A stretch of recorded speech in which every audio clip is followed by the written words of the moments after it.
and I've been growing him a little bit on this sort of thing. Hello, Frode. Hi, Hello, Phil. Italy people. I finally made it.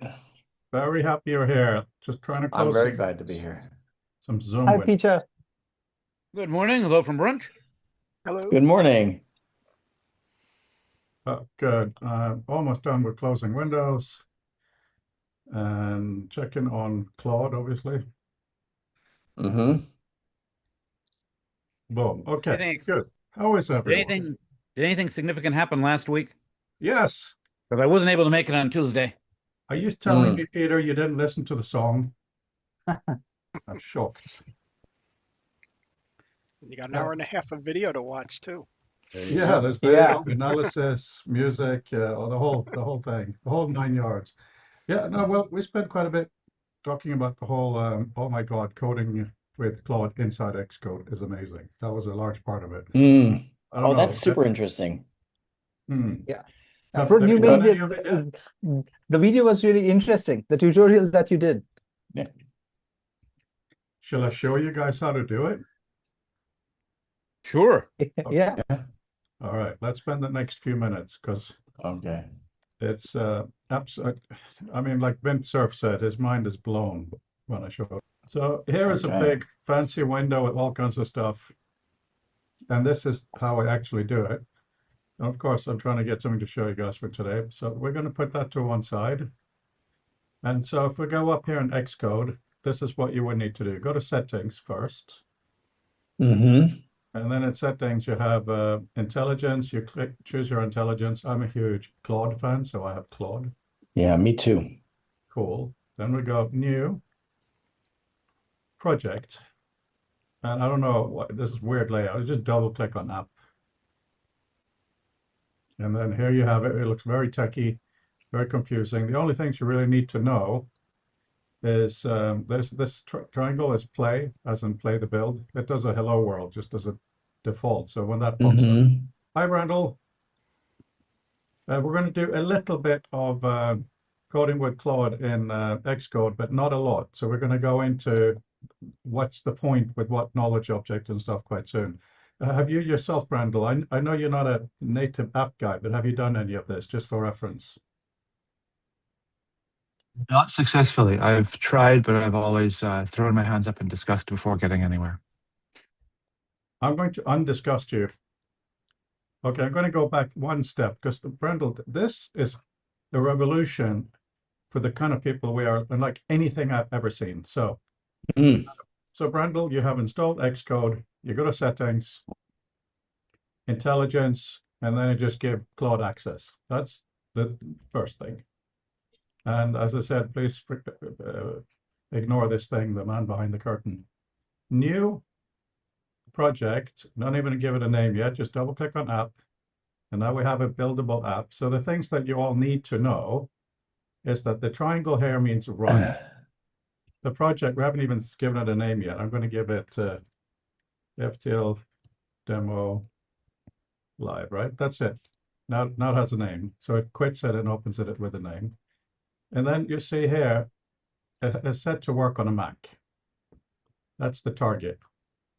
And here it is. Doesn't even have a scheme yet. So I'm going to click, this is the key. Everybody has to look at this. New conversation. See the little pinkish bluish plus? Uh-huh. Randall, you have to see this bit too. After this, I promise not to say to anyone you have to look, but this you have to see. Click that and you say, I am in a meeting.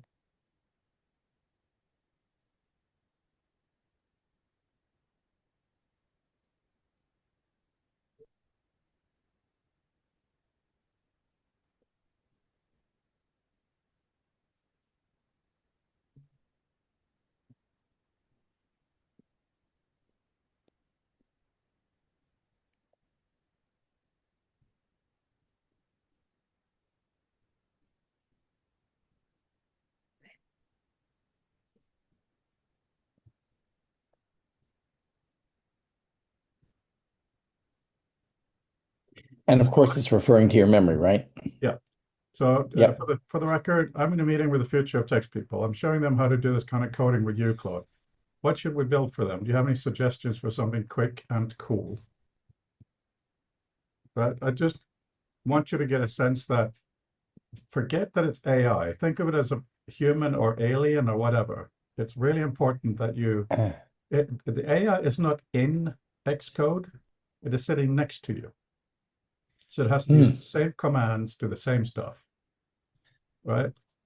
So I'm gonna make this a bit bigger here. So now it's quite similar to using Claude outside. It has ideas. It has access to all kinds of knowledge from the, build. Can it connect to Olama or LLM Studio?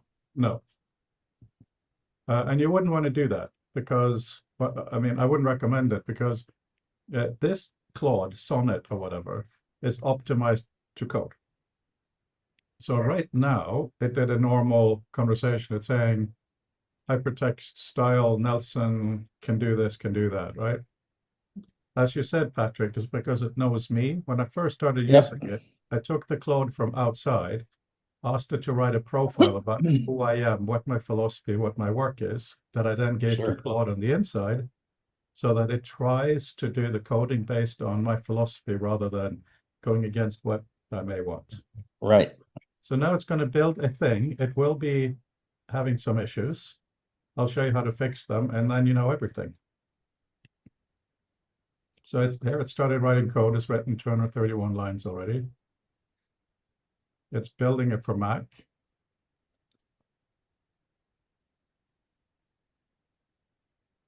So here we've got a transclusion canvas. So it's trying to tell me how to run it. Okay, boom. So whatever that is going to launch, and then we'll see how to use whatever it was. Transclusion canvas, right?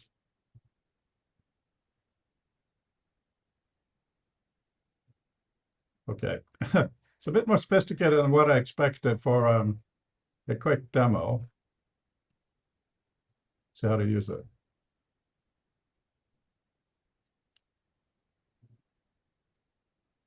That's a new step, figuring out how to use what it creates. Yeah.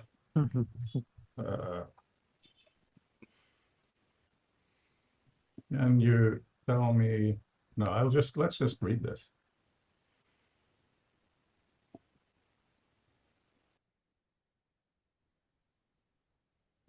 Okay, extend the reading mode.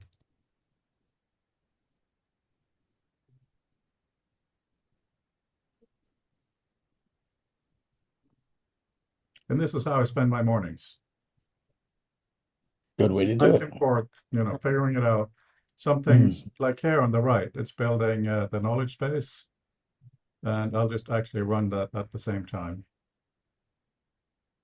So the knowledge base has all kinds of things, but it's added, it can now go through my reader library to extract all the PDFs there to start doing things with them. It hasn't actually done much, but it can. And I just told it how to do that. Now it already can do a map of places where a commentary has been put, a list of people like Eric has been active, so where Eric is mentioned, all of that good stuff. But let's go back to this. And so we can move on to other cool things. I'm going to send you all a 3-minute video in chat. So you can watch it without, if you just play it afterwards by yourself with the audio off, it shows a real project that I've done. So you get the sense that it's not just little bits. You can do a proper big thing too. Right. So now it's done a new thing here. So I go read mode.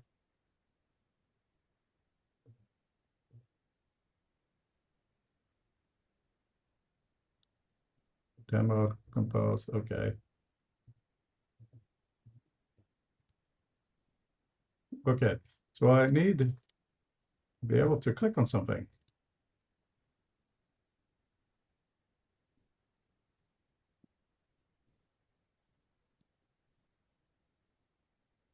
And it is really important, I found, useful to talk to it like you would a normal AI or even a human with please and stuff, including when something really works. it's important to say it because, okay, now I know how this works. Put it in memory, so when we come across something similar, I won't go and waste all kinds of tokens. Right. The final thing I'll show you afterwards is how you would distribute it later, which is super simple as well. So of course you can do App Store, but if I go to Knowledge Base, because it actually exists, and then I go Product, surprise, surprise, Archive, that is a surprise. It then has to build it, because it can't archive it until it's built, right?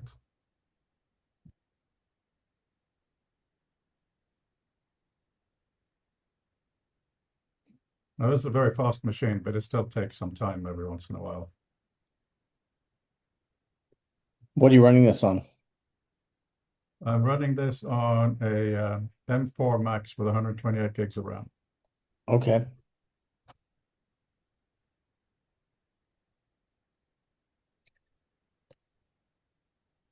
I'm going over to PC. I just picked up let's see your high-speed i9 with a 5080 and 30, I think 64 gigs of RAM.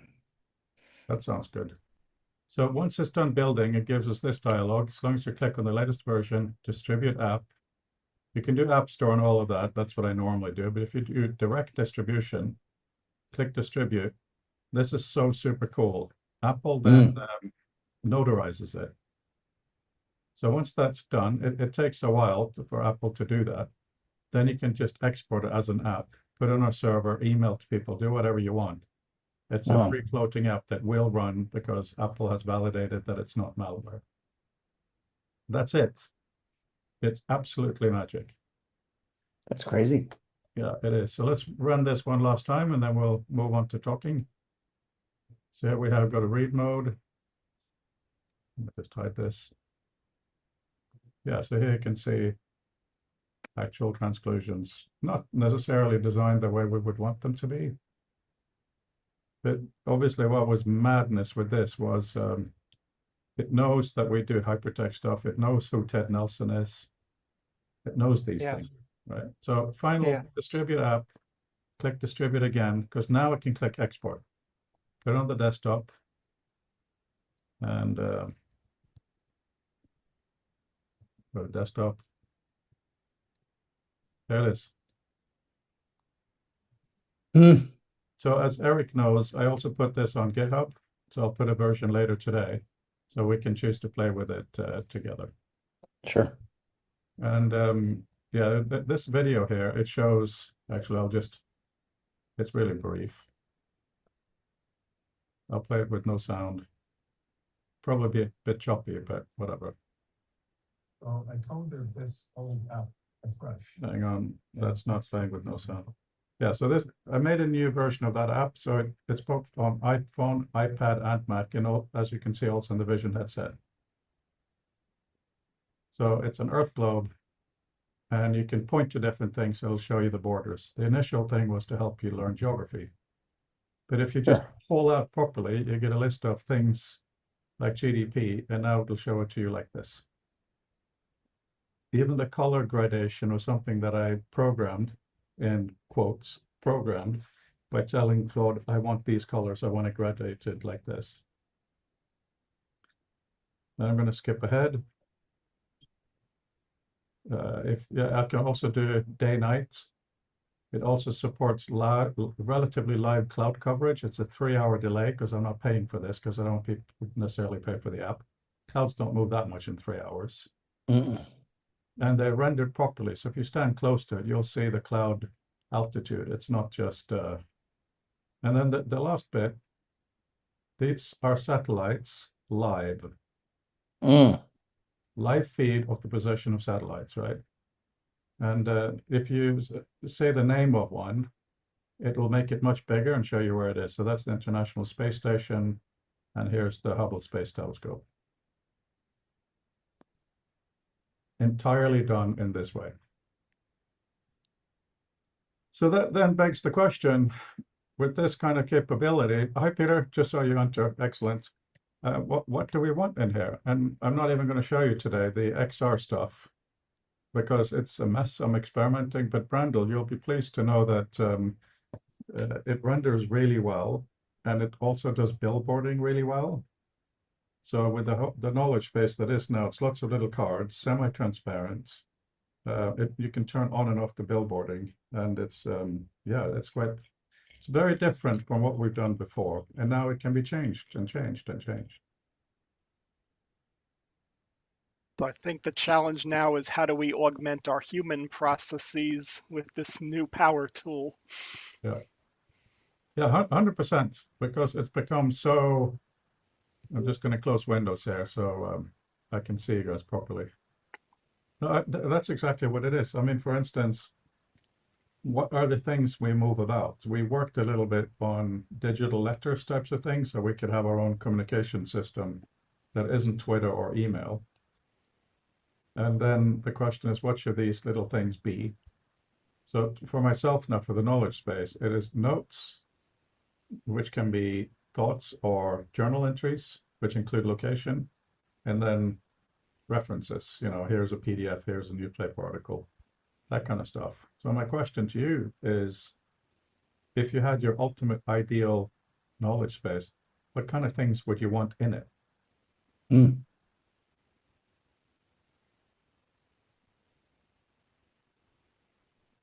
Once we have a clue to that, and I will let you think and do it, then we can start building views for it.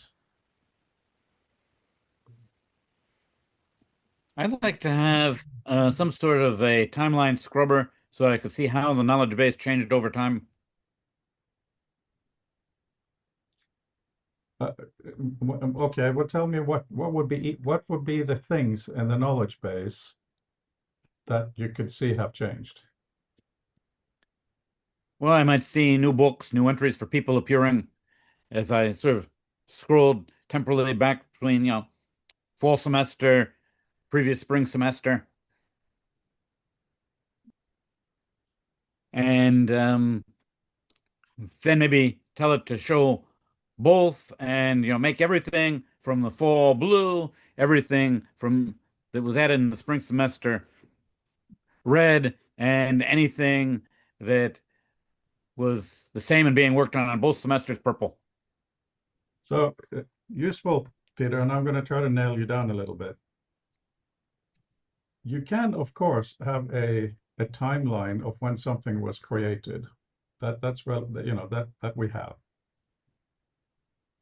The things, if you want to see change in stuff, we have to be very clear about what that thing is. Okay, the thing would be how I spatially organized the items. So let's say I had an entry for Ted Nelson that I added in the last fall. Then in the spring, I reorganized it and moved him to a different location. It might be nice if I could have the two locations appear simultaneously as different instances with a nice 3D Bezier curve linking the two so I could see between fall to spring my mental map of where he belongs shifted, and now he's over in a different cluster than he started in. You might want to move a lot. So okay, but so you're saying you maybe lockdowns like say one position a month or something. Yeah. So why don't you think about, and also please write in the meeting chat, Peter, what the things that the system should have as a selectable thing. Is it a person? Is it a note? Is it what are they? And also for rest of you. As in, Patrick, you are the least hair person, which is great. Yes. So you're semi the newbie. Okay. What are the types? What are the types of things you would want? I mean, not a Nubian community, but what are the things No. you would want to touch and hold? Oh, see, now the one thing I was thinking about immediately when we were talking about this is that, say, say for example, what's the shape of the structure, and then what are the items in the, that we're dealing with, as knowledge, right? So, let's see here.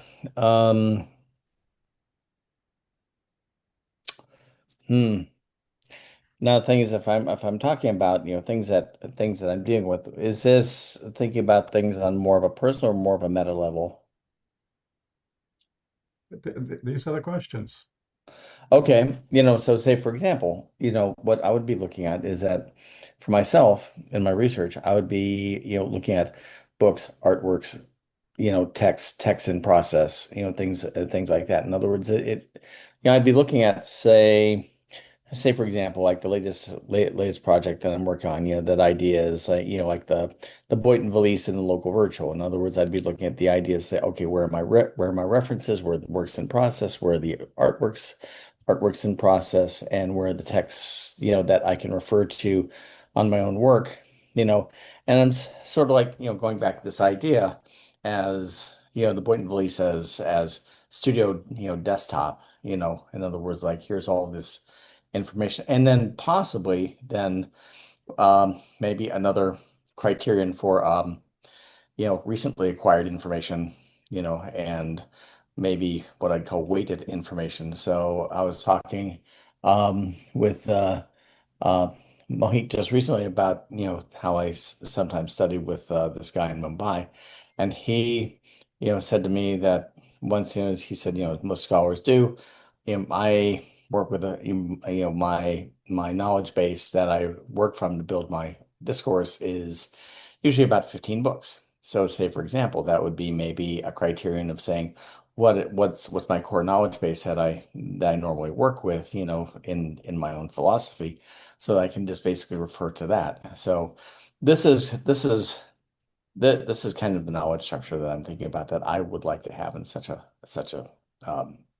environment. So you talked about artworks. That's something we haven't really put in here. Mm-hmm. I guess they would be. See, this is the thing. I don't want to use the term citations or references, Right. right? Because that's when you use them. They're not the things themselves. Mm-hmm. There's Mm-hmm. no reason it should. I mean, okay, this is very text based because every little note Sure. is a JSON file.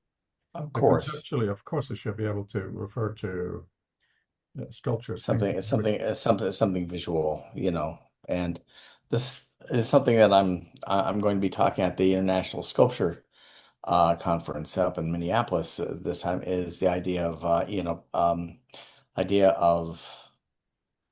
augmentation as extended sculpture in terms of, that form of knowledge creation.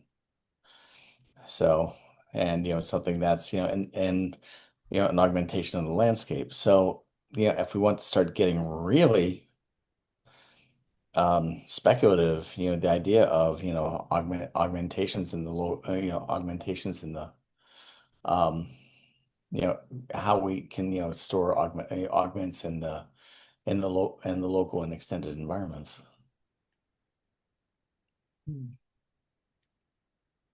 Rental, what Think kind of Maybe stuff do you want in your knowledge environment? what, me Oh, I'm not sure who or I am. anybody? Okay, yeah, okay, sure. Oh, yeah, no, Patrick. So you were talking about many things, including artworks, right? Right. Yeah. Yeah, and the things I'm thinking about, in other words, if I'm working, yeah, I'm talking about, like, shall we say, an atelier space, so say for example, like my library, my core books, then all the writing that's completed, works in process, and then what I call like stuff, stems of research, it's like, possible ideas, and then also unreal, unprocessed research material. So say for example, one thing that's very interesting to me, and I'm starting to go back to, is there's this idea that a colleague of Doug's had, Louis Fine, his idea of synoetics. I've done a ton of research on that one, and so which would become computer science. And, um, you know, how do I structure that? You know?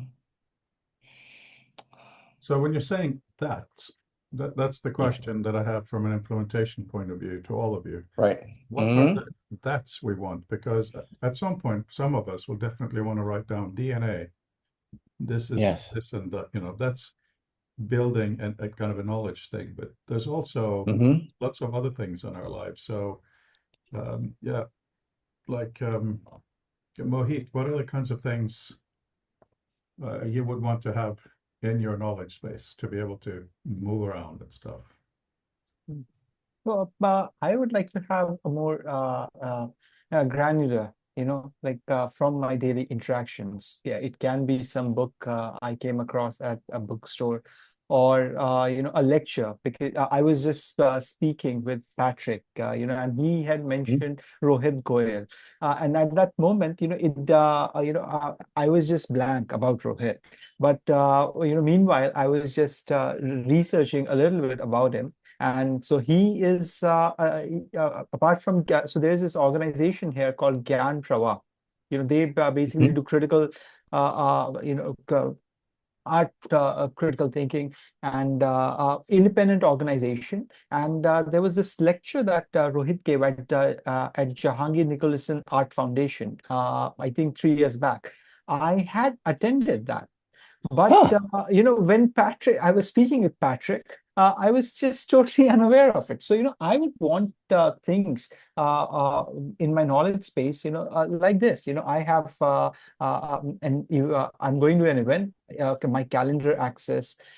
If I make notes during that event, those things. If I'm at the bookstore, those things. If I'm in, a Zoom call with the group, then the kind of links anyone shares, so these things. And they can, of course, if we traditionally how we used to manage our archives, I guess, if doing such a thing with those things would require a whole lot of work.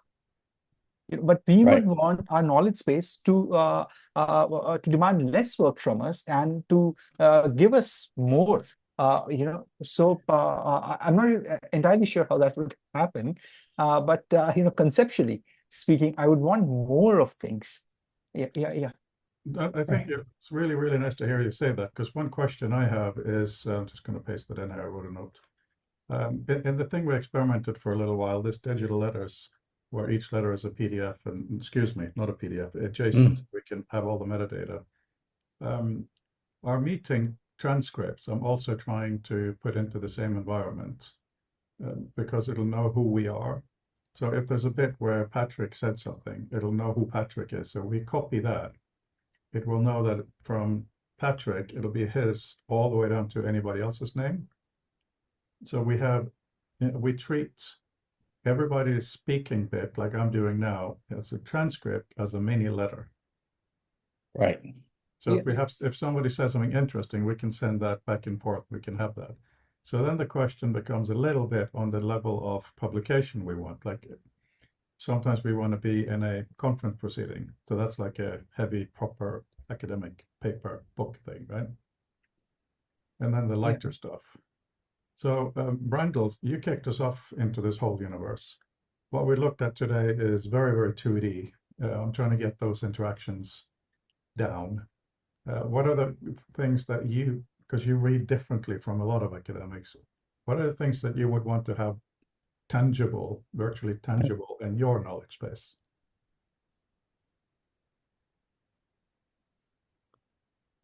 I think one of the things that I like is, so I end up having to work with a lot of data. And so numerical stuff, I think, opens up a different set of sort of constraints and capabilities related to being able to navigate. I think navigation of text is fun and challenging because of things like summary. But I do think that LLMs are doing a really great job of things like paragraph level summary and other things like that. But one of the most successful things that I've seen so far with what I would like to do is people being able to use hand gestures to navigate high dimensional multivariate sort of spaces in order to get an appreciation for what those spaces are and the sort of the contours of them. So there's this idea in a lot of solution finding of things like principal component analysis, and that does give you answers where you sort of align parameters, whatever parameters you have, so that you can kind of look at them along a sort of a long axis. But by actually navigating that, it's the same thing as the punching in the calculator numbers for something versus actually being able to see and sample from a space that you can see the entirety of. So in a quantitative context, I think that there are a lot of capabilities. They're as much related to gesture as they are to display, because the feedback between what you do and what you see is the important kind of component about that. So to your globe example, what you have with the fact that Frodo, when you showed the height, the color maps over the polygons, what was that representing? Anything. And let me elaborate on that. Yeah. There are a few default cached data points that you can use. Now, because you're talking about gesture, let me just start here. So you have the globe, and the way you get the sheet of options for what to show, you pinch the globe, you pull it out. So all the meshes or polygons of all the planets come out just a little bit, like just showing I have stuff. And then when you let go, it snaps back and you get a sheet of options. A few cached, below that, a few accessible from the World Bank, but you can also use Apple's built-in Apple Intelligence to get almost anything you can find online. So settings are really, really important, to teach people, because believe it or not, Brandel, everyone, I'm being facetious because I'm sure you have the same experience. When you put the headset on other people, the amount of variability, how we do things, like how many people do that as a pinch? Hardly anybody. There's like, don't pinch and drag, just, all these things, right? So Yeah. currently the way I have it, options is a armband or a bangle, and it says settings. So it literally explains itself, not trying to be super, because you don't see your hands normally. So it's not in your way, but when you get a bit confused, you look at your hands, boom, there you have it. When you are in, because one thing I didn't show you, you have all the satellites, but if you zoom out, then you get the entire solar system. There is a way you can speak and say Atlas, Pluto, no, not Pluto, Atlas, Mars, and then we'll take Mars and put it in the center position where the Earth was. But voice can be really variable for many, many reasons.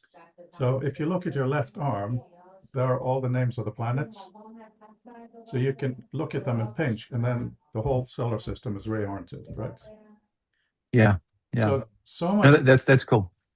Yeah, thanks. So much of the work we did prototyping, Brandel, under Sloan and a little bit earlier, now can be done with a Claude. Try this. Yeah. Just like that. It's absolutely madness. Move it up, move it down. I've even added, so as you saw, I've added the satellites. That was entirely Claude inside Xcode data gotten. I then said famous satellites like Hubble. Go online, see if you can find a free 3D model of it and render it. Okay, I'll do that. No, this is not JLB. I need to convert it. Okay, I'll convert it. Way too many you see that stuff, and there it is. Now, the crazy bit, I'm sorry for going a little bit into this, but if you go into the settings of InterAtlas, at the bottom there is image and data credits. That's also entirely added by Claude, by me saying, oh yeah, you got to give the credits. Right, I don't, sorry. Yeah, but with the interactions, Brandel, we're at a point now where we can really go much, much further. Even before, with the gesture library and all of that we had, now it's much easier to test. So more things that should be in there. Oh yeah, if you aren't talking, please mute yourself. I do also hear a bit of background. Oh, by the way, sorry, I left my mic open. So okay. Eric, Peter, what sort of things would you like in your space? Oh, he mentioned some author and an organization that was built on the author's work a while back in the conversation. I think Mohit mentioned Rohit Goel. Yes, that was the name. Yeah. Yeah, that's in chat now. So that's cool. Ah, good. I see it now. Perfect. Thank you very much. Yeah, yeah, he's somebody in has this group called BICAR in Mumbai. I've studied with several times. It's a para academy.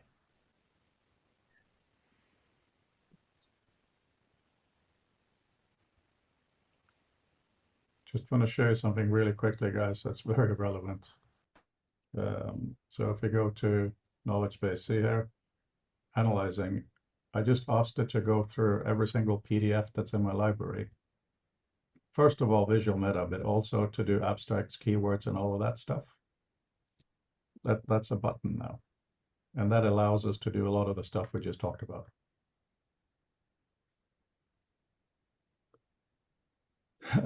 Okay, yeah, I mean, if anybody has anything to interject about the stuff that they want that may not have been First, a discussed, that's cool. question. But yeah, Yeah, how easy is it to add visual meta to any random PDF?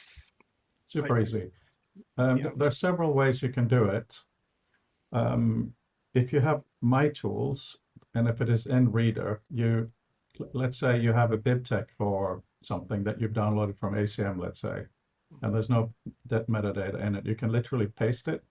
So you have an open PDF, you do Command B with that BibTeX, it will then write it to the end as an appendix. So is that in Author? In Reader, In that's Reader? just a PDF, yeah. But Okay. because it is ridiculously simple, I'm sure even in Microsoft Word, let's say, if you paste a BibTeX at the end, and it used to be you have to be quite formal, but I'm sure if you just write the next stuff is visual meta, the LLM on opening will be able to figure it out. Okay, good. So I'd like to bring up an example from last week. Jamie mentioned a researcher named Jean Teague Sutcliffe, and I looked her up on Wikipedia, and I found an article that looked very interesting, and it's behind an academic paywall, but I have an account. I was able to get the article, and I think it would help like Mohit's research. It's like an evaluation framework from 1989 when they were looking at card catalogs becoming digital. So yeah, there's some principles in there that could apply if we look at spatial interfaces. So say I wanted to add visual meta to that PDF, and then like take the transcript from last week and link it to this PDF. Yeah, so just thinking through how we could use this system. Can you elaborate on that, please? Okay, so like there's a lot going on in these calls that can be mined for future use. So like if I wanted to send Mohit a letter saying I think this PDF is relevant to your research and connect it to the transcript where Jamie talked about Jean Teague Sutcliffe.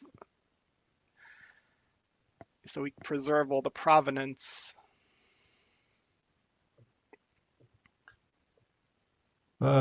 Yeah.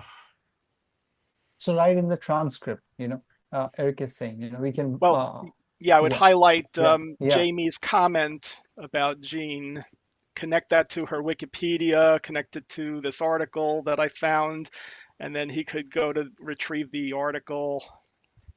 So what I think you're talking about partly is on one side of this, it is something, this is not what you're saying, but it's related. I come across Brandle. I control click and get option C, Brandle in these different views. That we already have. It's a way of saying this is the starting point for what I want.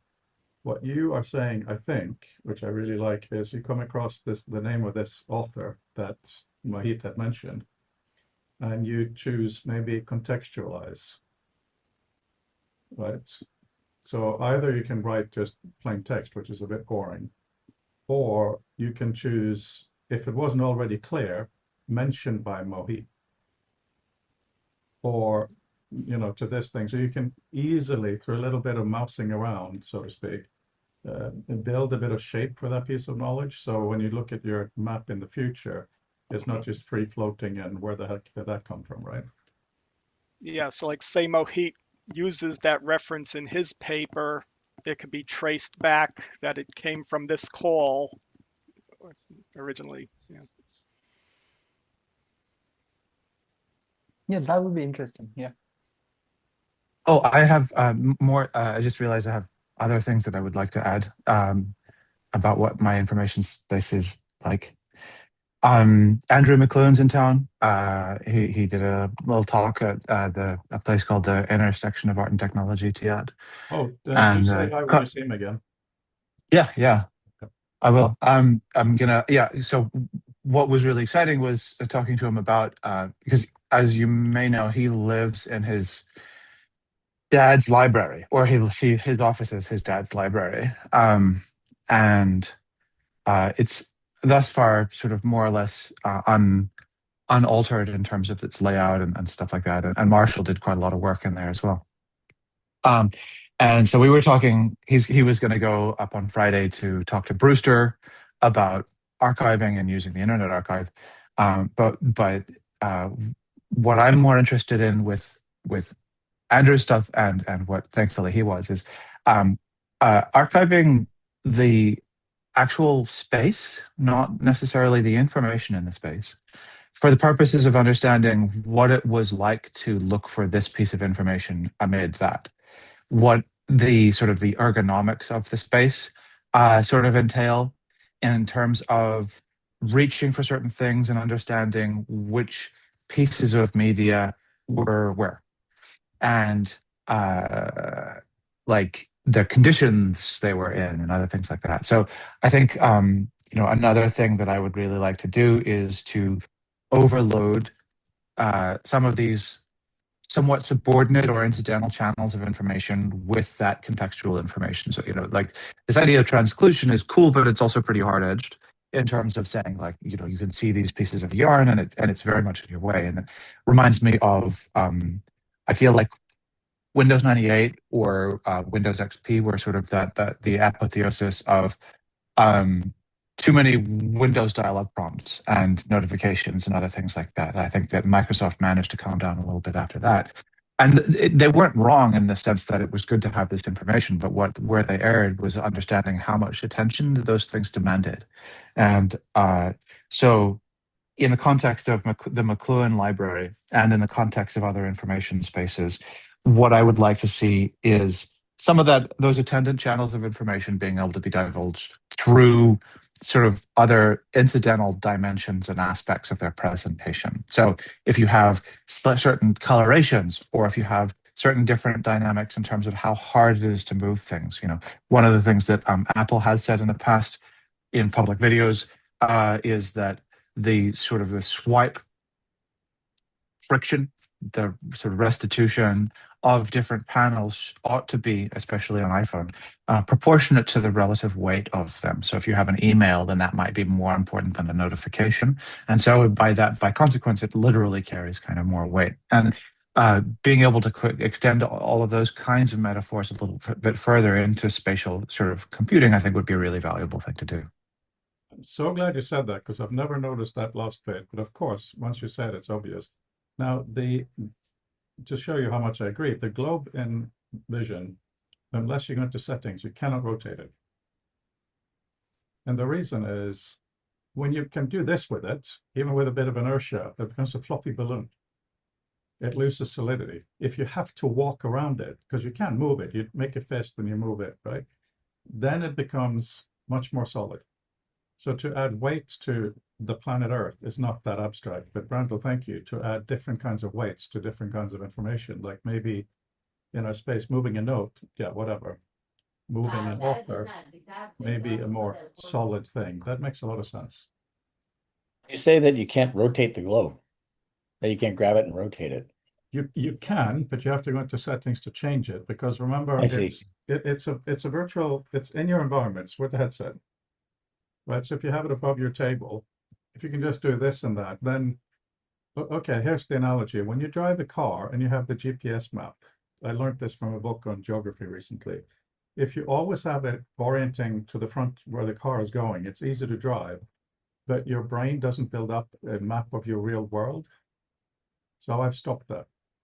So we may, the little blue thing on the dashboard, we follow that line, but on the map on the side, we may be driving, southwest, right? Because even just a glance, it was like, wow, that was a big thing. So similarly with the globe, one of the benefits of the headset, unless you're sitting on a flight or you are immobilized, which of course are valid things, get up and walk around.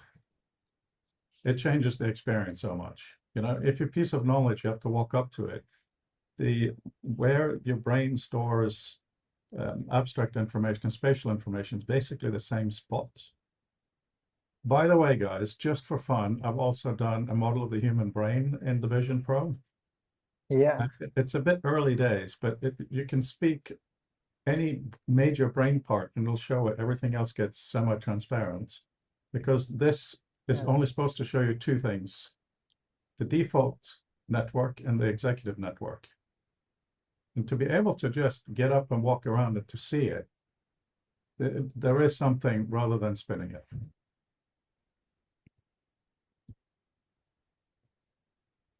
I mean, Brandl, I've heard you talk before about the importance of, literally going for a walk. Also very, very important, and that relates to this and having your knowledge in different spaces. Yeah, the way that you kind of piece together and associate things, like there's a lot that we know about how we be in the world. And Mohit, I haven't caught up with the rest of your video. I had a meeting I had to bike to last week. My apologies, but um, uh, is important. We associate things with the places that we obtain that information in, and so that can be used to our advantage, even when it's not entirely accurate to say that. So, if you walk around while you listen to things, then you'll get that information kind of uh, associated with that, whether it's because it was there or because you happened to be there when you got it. I do the same thing with just walking around in Minecraft or other open world games while I'm listening to podcasts and things. And it's really interesting to realize that there are certain places that are tinged in that way. It's all happening incidentally, but I think that it would be really useful for somebody to identify a way to be a little bit more intentional about how to construct and then make use of those associations. That's something I want to talk to Matushik a little bit more about this year, I think. Um, um, one of the things I wanted to say about the brain was that I think that's really cool, and it would be a really interesting thing to be able to then structure onward. One of the things that I've played with a lot with information stuff is how do you structure and string together pieces of information about things? And I just finished a really great course. I will find the best possible link for it for the um, the perception course at MIT. I'm not at MIT. It's an open courseware one. But it was astonishing to find out so many abilities, but also so many limitations, and have it at some degree anchored to the actual topology of the brain was really awesome as an exercise. Of course, they do not have a map of the brain that they associate the lectures with, but you could, and that would be neat.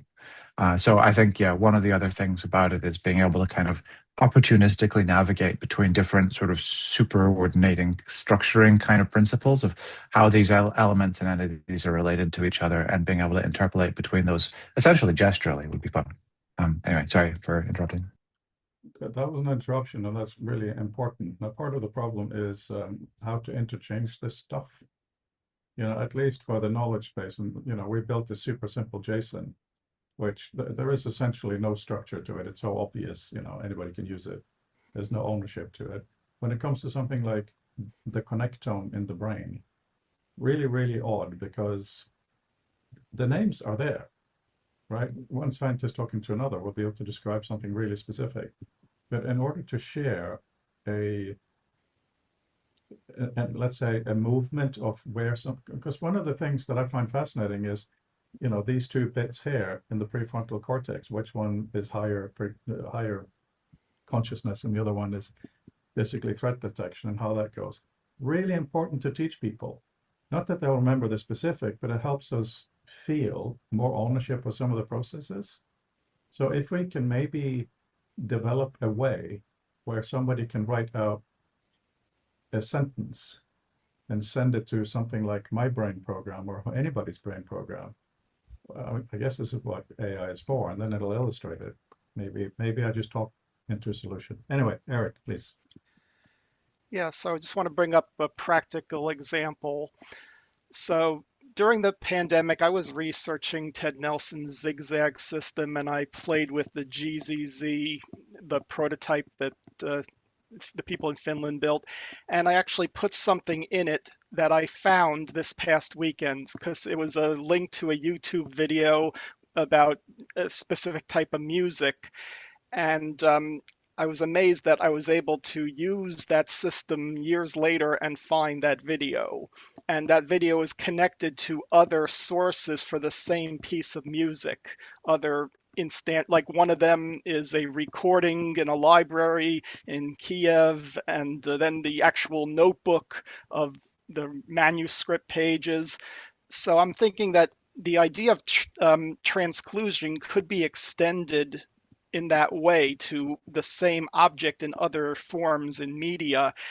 And the fact that the zigzag structure allowed me to make those connections 4 years ago and find it again when I wanted it, I think there's something powerful in looking at that model for spatial computing to reduce the clutter.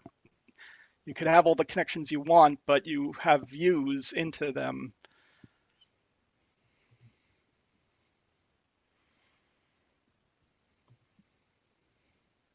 Yes. I mean, one of the issues with ZZ structure stuff is kind of defining what the dimensions are. Currently in our test system, it's quite awkward, which is fine.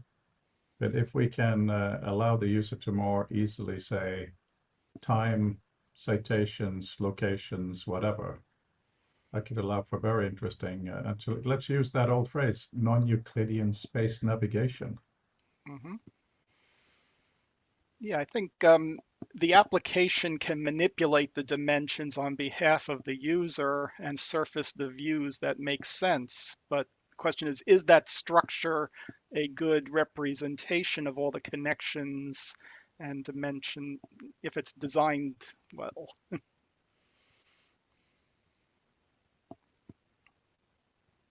Peter, go ahead. I'm going to turn off the camera just for a second, but I can hear you. Okay. This folds back to Benedict's cyberspace for steps and the discussion of unfolding spaces and having the abstract cyberspace. And I've always wanted to see if we could actually implement that model and play around with it. And that seems very close in many ways to the zigzag structure too, because you could unfold a point and you could also treat a point in one space as being a query across the overall data set. So you basically sort of like have a probe, and you might move the probe. Say you're just simply a 2D timeline view. Um, you can think of points on the timeline as being actual artifacts at specific dates, or you could think of a point as being a query asking for any entities where the date corresponds to that point sliding along the timeline. So you have two notions. You have the notion of the actual entities in the data space, and they get mapped into the three-dimensional space, but you also have the notion of the space itself being a query selector, opening up onto other hidden dimensions that represent everything that gets collapsed into that point in the three dimensions that you're looking at the moment. That's very interesting, Peter. I mean, one of the things that is very powerful is to have potentially, I think, that a thing doesn't have to be a paragraph or a book or a thought. It can also be a bit of code that, when connected to something, it actually does something. Maybe restructure what you have or a different display and so on. That's interesting.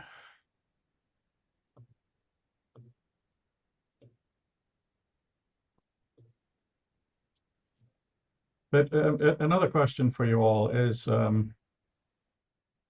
when you're walking down the streets or driving or biking or busing or training, and you have a thought, is that the kind of thing you would want to enter into it, this system, potential system, or is it more, I just read this thing and I need to be able to find it again? Or is it something else?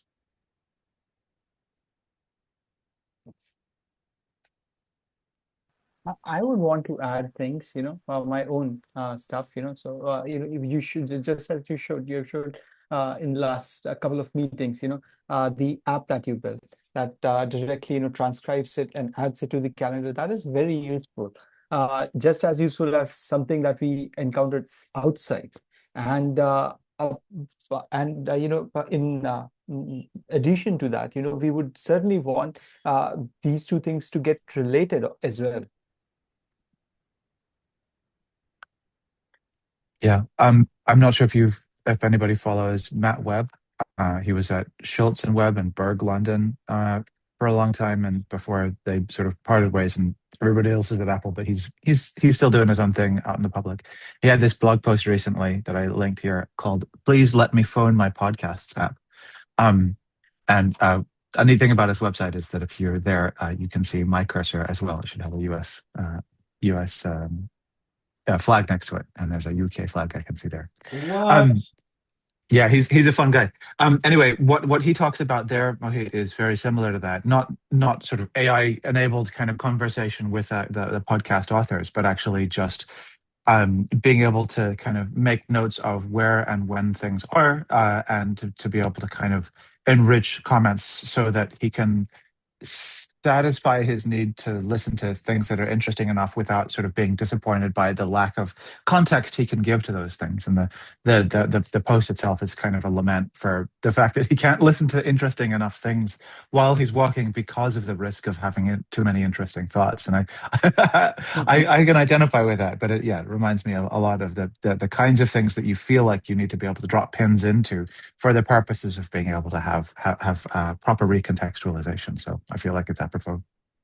I think because of the fact that increasingly I'm having a little bit of trouble, just if I have a thought, holding it for an extended period of time. I think it would be really interesting to be able to take the thought at the moment, then throw it, and then throw it into the system Right. I ad think hoc. that's, and it's, yeah. Oh, sorry, go on. I mean, ad hoc and possibly in space and time. I'm not entirely sure. Because the thing is that it would be maybe interesting to see where it is in maybe a landscape. But on the other hand, then how do you deal with different representations of what I'd say the landscape? By the way, second thought. Going back over to the sphere and going and looking around at Aaron Manning, and Brian Masumi, do a lot of work on what I'd say, movement-based cognitive process philosophy. And, Manning talks about this idea of, the necessity of bodying as, as, cognition through movement of the body. But the thing is that it's sort of like thinking as things go, not basically movement as something that explicates thought, but something that facilitates it. So that has to do with whether you're rotating the globe or not, or whether you're going around it. So there's a different type of cognition going on whether you're rotating the globe or whether you're walking around it. And I think that's very interesting. So that comes actually from Bob Horn's mural that Brandl did in the very early days of this, because fake movement in VR, not AR, but VR, can be nauseous, at least for me. So what Brandl did was, instead of you move yourself, you move the whole entire wall.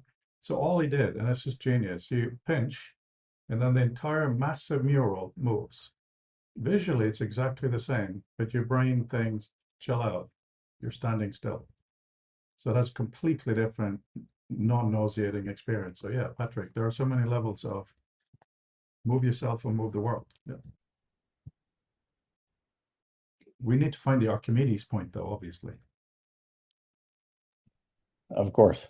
The Archimedes point to truly move yourself, not the world. That's a useless sentence.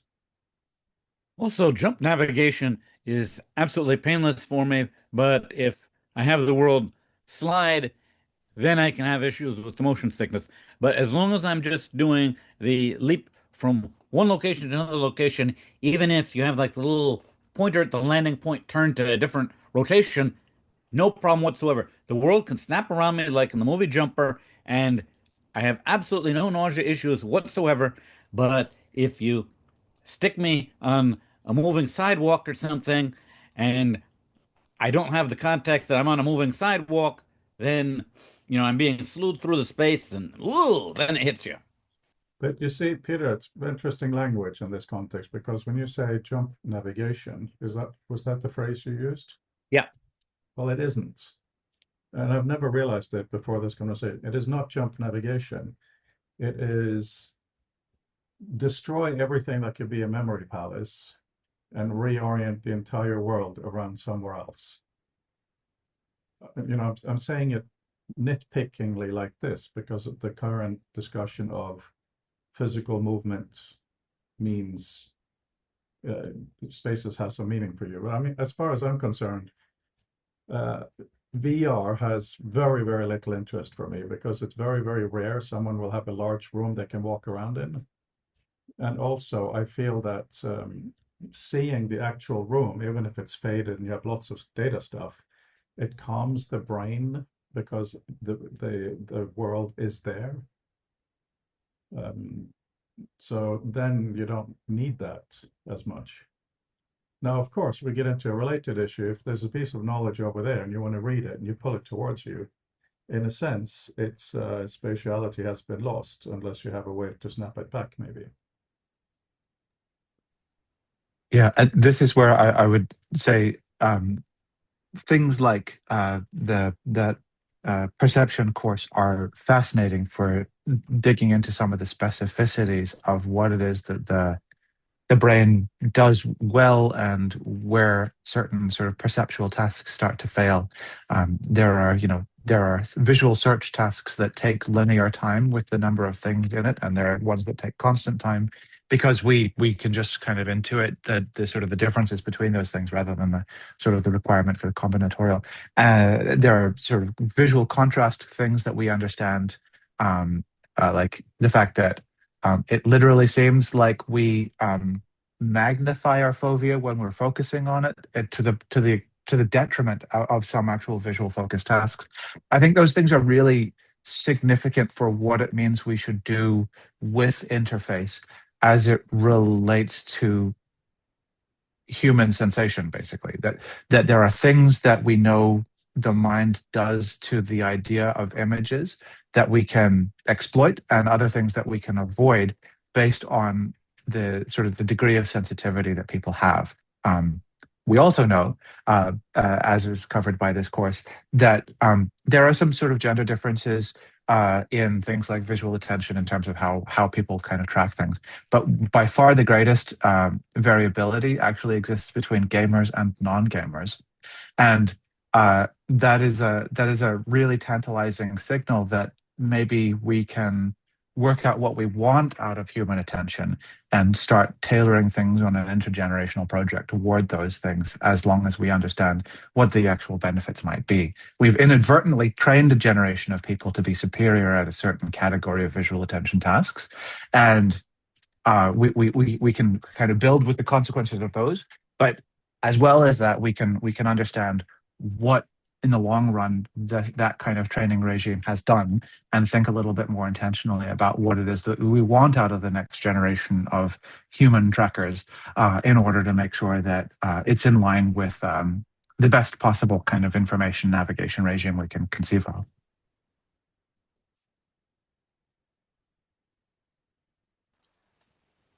Let me show you something. So you did a magic carpet, remember, Brandel? I mean, of course you do. This view was designed in one of the meetings recently by Claude on the prompt. I'm having a meeting with the Future Text Lab. Can you do something that's visually impressive but not necessarily useful? And it did this. That's all real data. You can click on something Oh, and that's boom. great. So the thing that the fact that we can build these, I'm just wondering. So the clock, goes in a circle. Maybe we can make a spiral of time so we can see when in the day Right. something was from one day to the next. The only problem is it's a 24-hour clock and we view it in blocks of two circles. But what are the other shapes that might actually work for people? I mean, this one doesn't even stand still. It insists on moving, right? So very, very useless. But we have also, of course, bit of zigzaggy stuff in here that we've been experimenting with. Eric's been building. It isn't properly plugged into the actual information in here yet. We have a card thing that's useless.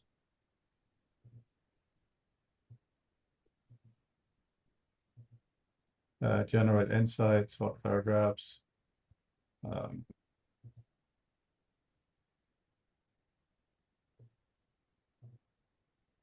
See what happens here. So some of these come from when we were doing what we called at some point digital letters. So it was more meant to be between people. And now this thing is more, I had an idea, I have a journal interest, and Eric told me something cool, I'm going to put it in. I mean, really cool looking, right? Yeah. Yeah. So I think, Yes. one of the things that's important, and something I will concede to AI here, is that being able to opportunistically create these things in a really lightweight way is extremely valuable. So back to this Matt Webb fella, um, people might have seen, but doesn't matter. He built a thing 14 years ago now called Schooloscope, a system whereby he took all of the Ofsted ratings for different schools in the UK and built this kind of multivariate view, these Chernow faces of how big schools were, their capacity versus their actual school roll size, the rates at which they sort of passed things and other things like that, to create a really nice thing, a really nice kind of visualization tool. They ultimately sort of shut it down because they realized that uh, social climbery kind of families were manipulating and abusing it in order to kind of bully schools into doing certain things.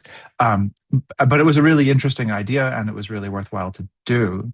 And it was, a really great representation of how pulling this data that was publicly available really changed people's perspectives and what they could do with it in a certain way. It was really hard to do. It took them 8 months to get to the point where they realized they shouldn't do it. And at that point, it was too late to pivot and change what it was that it was doing, or change the subject matter, whatever else. Fast forward to last newsletter, the one before this one from Matt Webb here.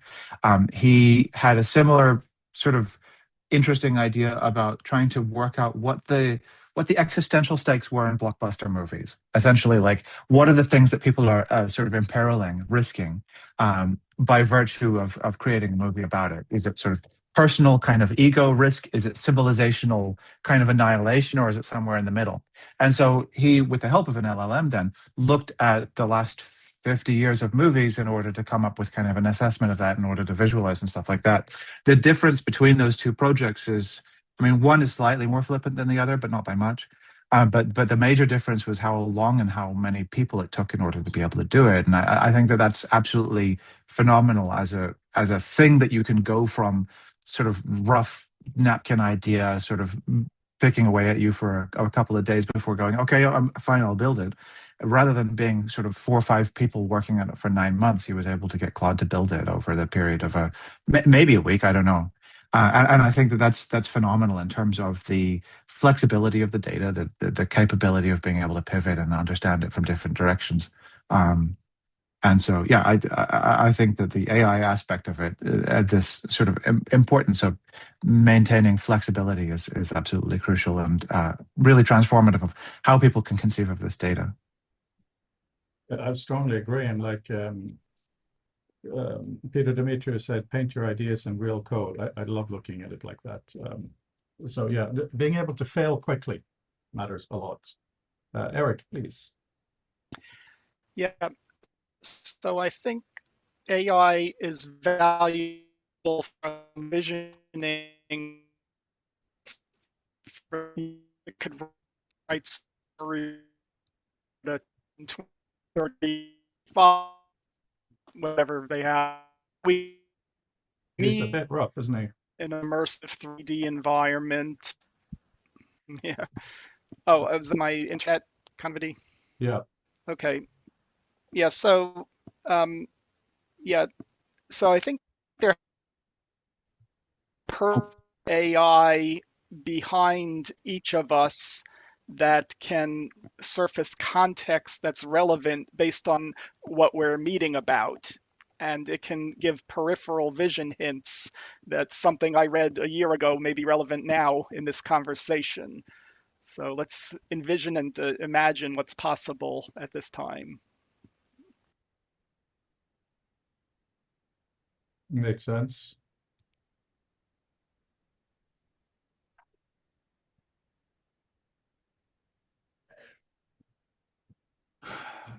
Peter Wasilko.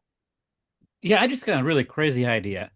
I wonder if you could leverage a URL, the LLM, to have a headless VR.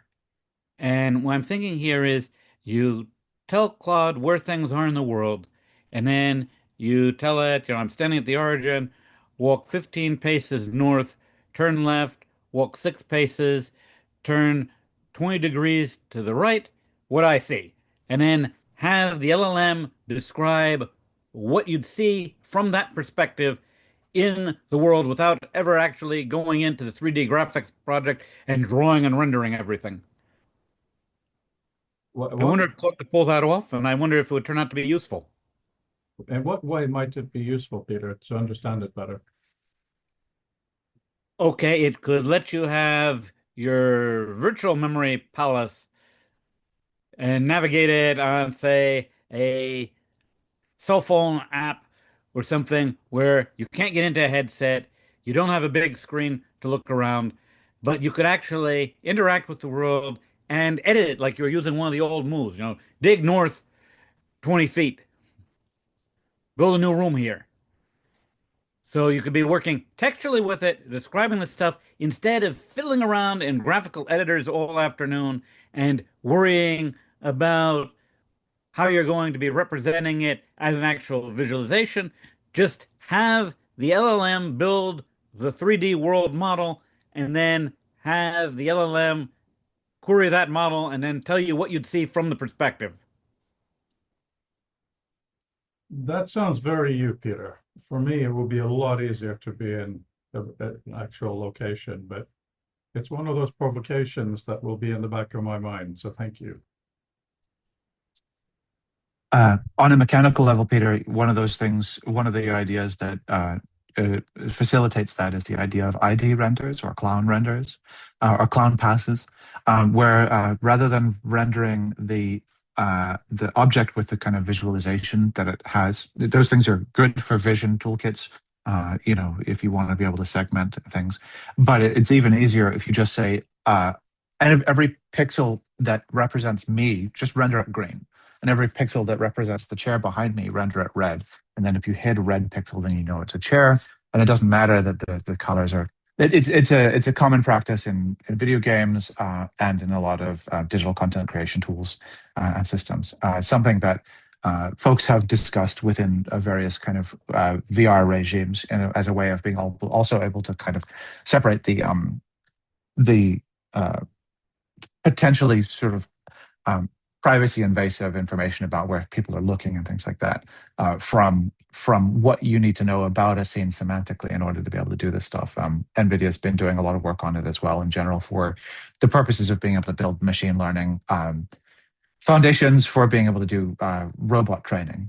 There's a lot of anthropomorphic robots that people are trying to find uses for. And one of the ways of doing that, simulations like that, is to be able to kind of compare ground truths of like, what actually is that thing that I'm looking at versus what does it look like? You can also sort of work out some of the things there. So there are some pretty interesting and useful places for being able to kind of go back and forth between those representations. The easier they get, the more we'll find, I think, as well.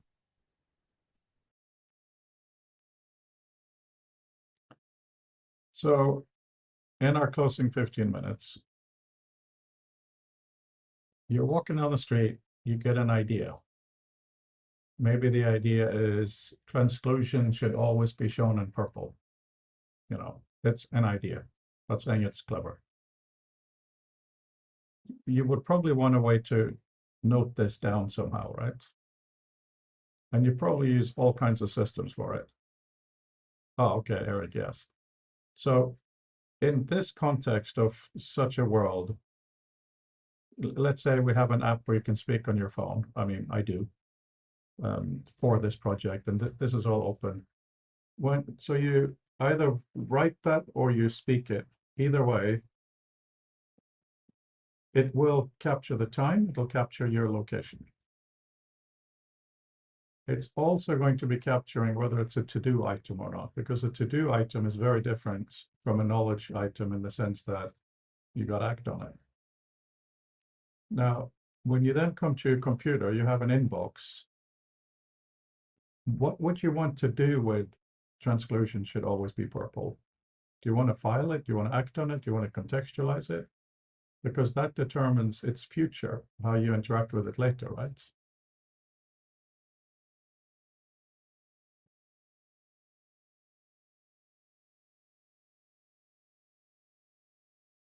I mean, you may want to add transclusion should always be purple, something that came up in dialogue with the future text lab team. You know, there, it's a contextual thing. Or maybe not. Because to talk about knowledge things in space is really cool, but it really comes down to what are they?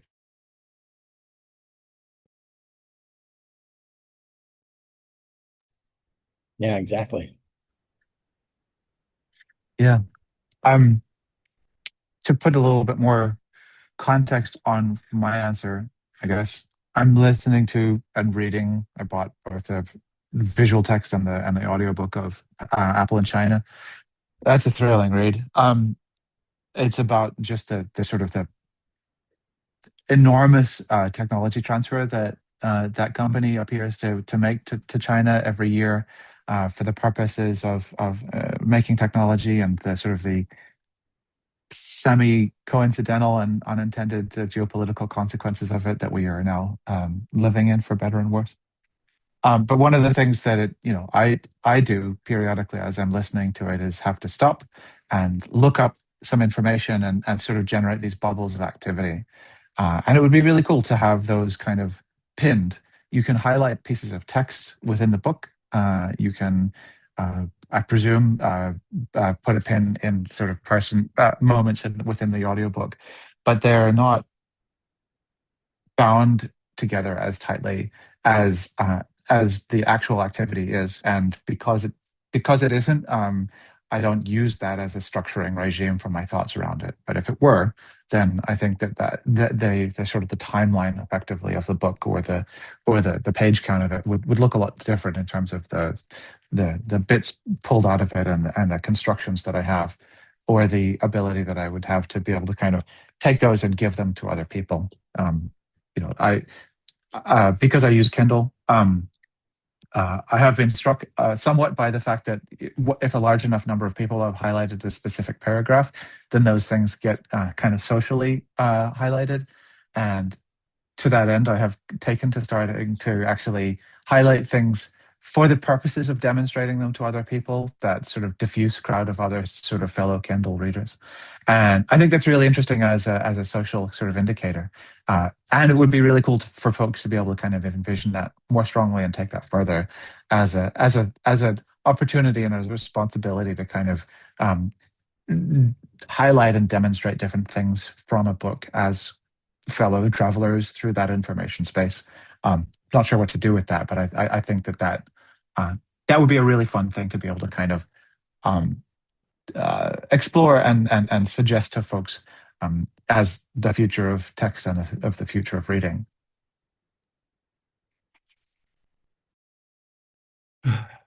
Yeah.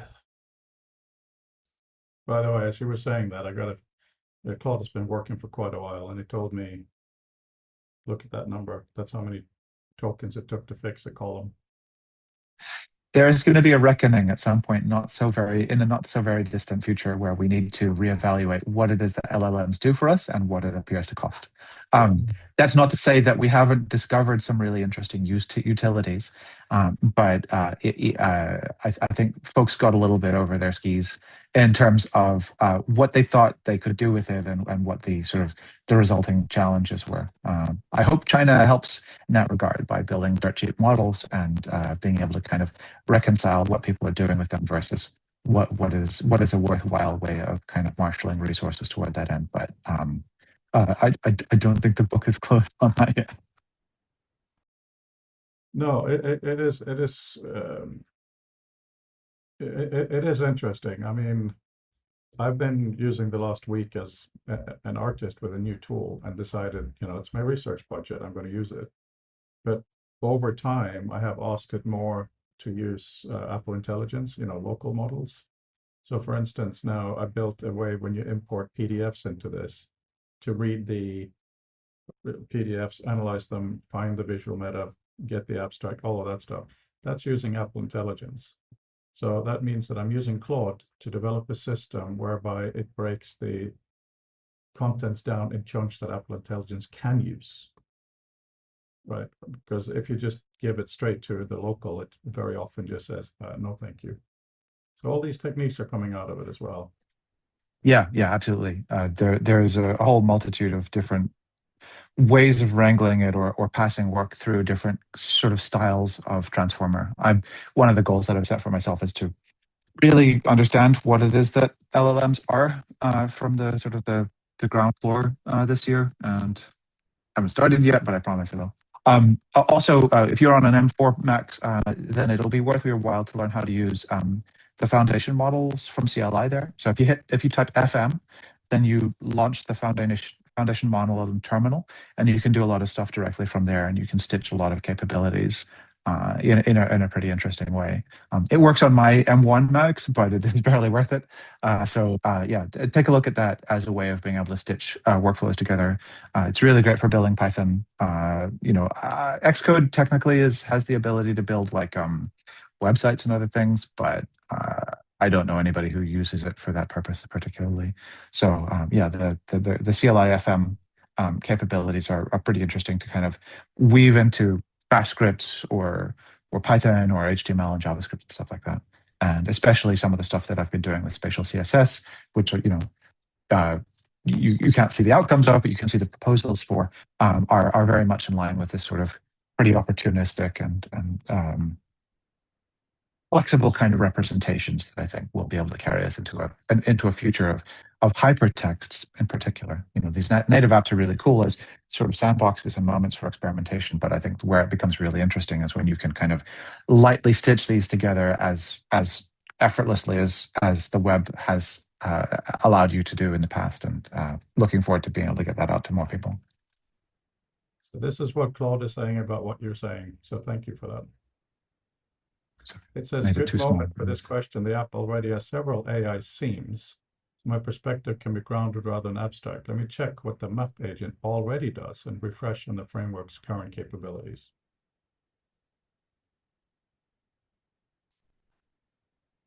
Cool. Yeah, and like I said, you can also just run more or less the same thing. I don't know exactly how the context windows overlap or whatever, from your actual terminal. So if you command space and write terminal, then you can write FM, and it'll give you information about that. So you don't even need to be sort of executing these things from the jump from Xcode if that's not desirable. So if you wanted to do something like run ImageMagick or some other sort of CLI tool for image manipulation and other things like that, you can do it from there too. But yeah. Here's my perspective, grounded in where the app actually stands and what framework has become in SDK 27. 3 tiers, 2 philosophies. Foundation models is model agnostic. This is interesting. I'll copy this. I'm sure. Would you all like to read it? Put it in the chat here.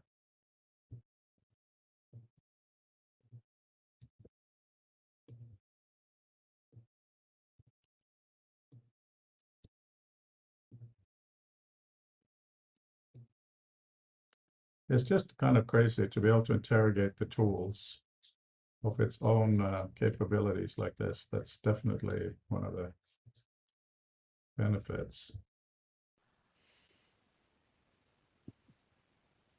And also asking it to explain what it built, like looking at the code, please explain why you built it this way.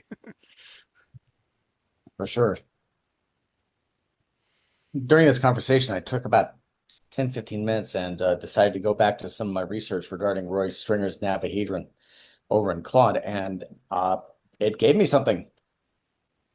Tell us. Pardon me? Okay. I will stop Let's sharing. see. Yeah. Let me see. Let me just go over here.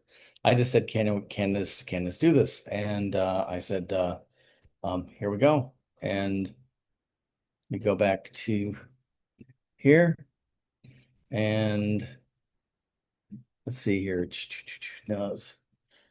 Here. That's it. And I mean, of course, as you know, I mean, these things are always rough, right? You know, and but I just noodled around with this just the tiniest bit, and it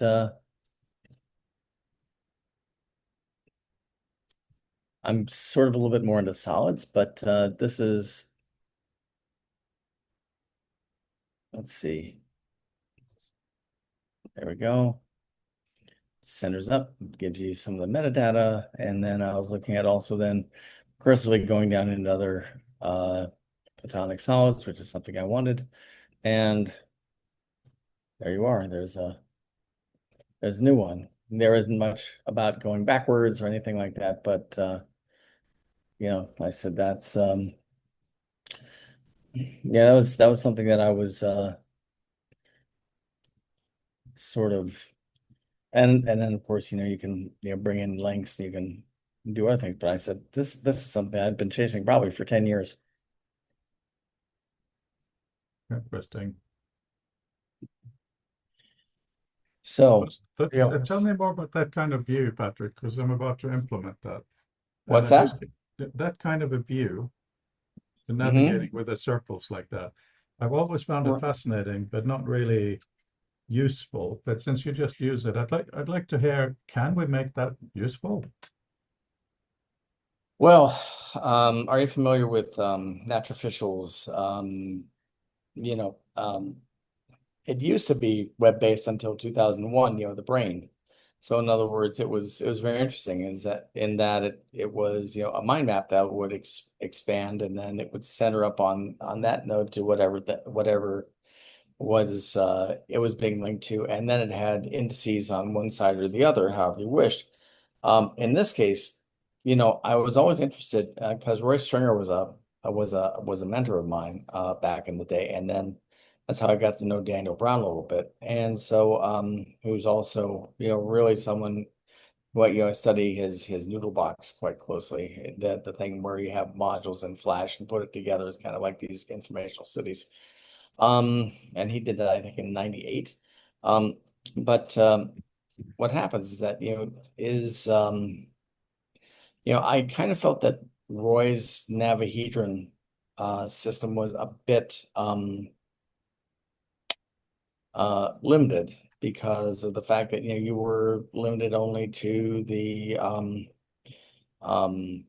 you know, to the platonic solids. Or what if you were going from, you know, that dodecahedron to one place where you'd have like a tetrahedron, and then you wanted to go upwards, you know, then do you wind up going to a cube? You wind up going to something else. I mean, there's a lot of issues that I had with that, but you know, I like how it keyed off of that each you know, each node to its own solid. But what I was hoping at one point or another was being able to not just have it go off of each solid, but have it go with, say, like an associative line and a, you know, associative link, you know, a visual to these other things, and be able to have multiple shapes in space to create what I call thought molecules. You have like these clusters of different shapes where you can basically go from one place to another to another. Um, Usability, I always thought the brain was much more usable. But I've been, chasing this idea, I think now probably for probably 25, 26 years, as to how rigorous of an informational structure it is. And I know it has limitations, but on the other hand, being able to, look at something like that from that tangible perspective and be able to order things in a certain structure, I think is kind of satisfying. Um, but Yeah, I said, once again, as you said, with the Xcode, your mind's blown. To me, my is blown right now because of the fact that, you just gave me the inspiration to try to do this thing that I'd almost given up on.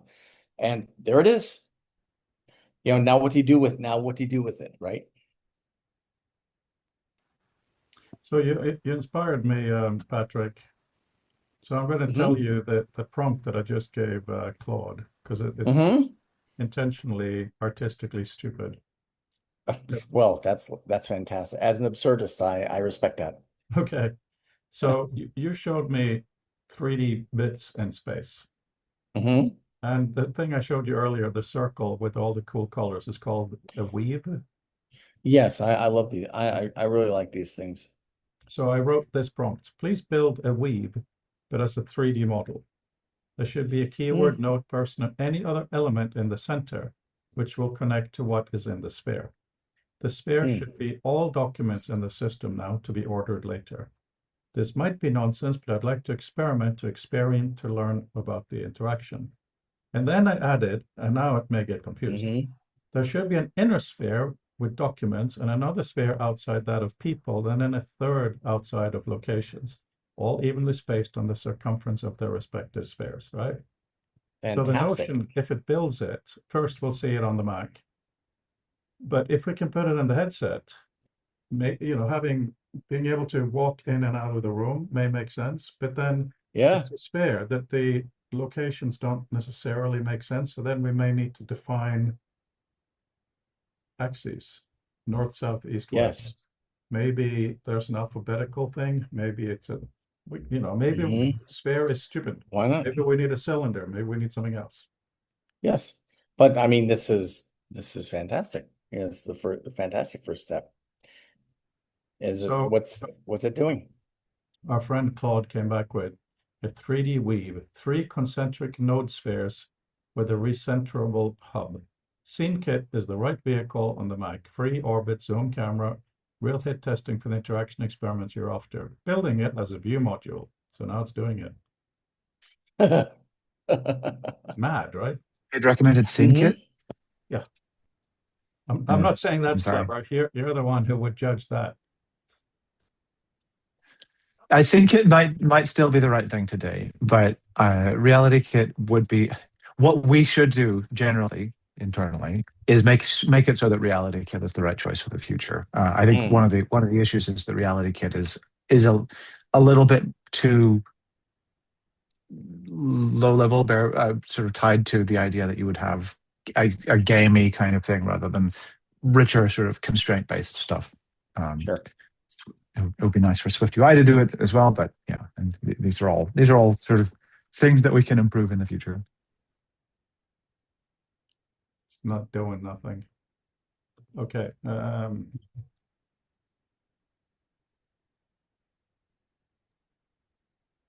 It's just for Eric's comment about scaling from 1 to 2 people. hmm More than one person versus an agent. I mean, you kind of got, your flunky AI agent doing a lot of, grunt work for you. hmm You couldn't, you can't really treat, or you shouldn't really treat people that way. The, No. the kind of conversation and abuse you kind of give it to get what you want is not a good way of interacting with people. And I've had coworkers say that they are concerned themselves with the way in which their chat-based interactions might spill over into their interpersonal interactions because they incidentally happen to occur through a similar kind of medium, and Yeah, realizing, you're talking on a thankfully, thing. yeah. Thank you, Brandel. That is a genuinely important point. Like what I just did to you, I cut you off by talking too soon, and I do that too much. So And I use I'm the sorry. word genuinely, which is what Claude says every time we come with an idea, right? Yeah, it's a concern. Yep.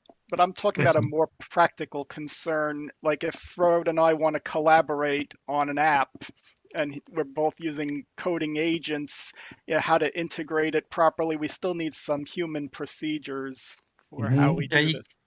the context between you, when you got a context that's in your local agent cache and the stuff that you've got, and how do you share that? That's almost the same problem as how do I get my ideas into your head?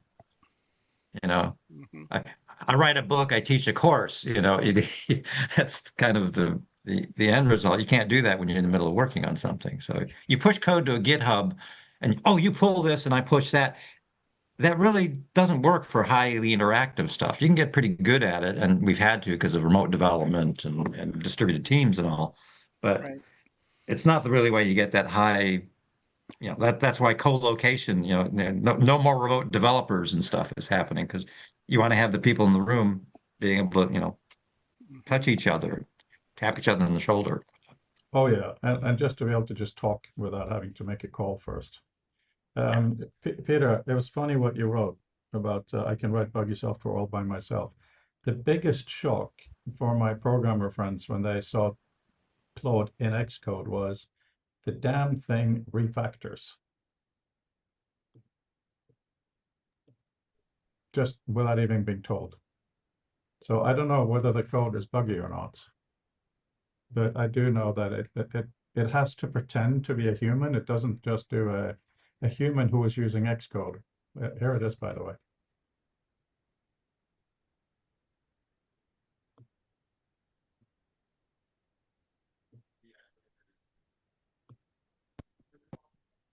Yeah, that's a bit mad.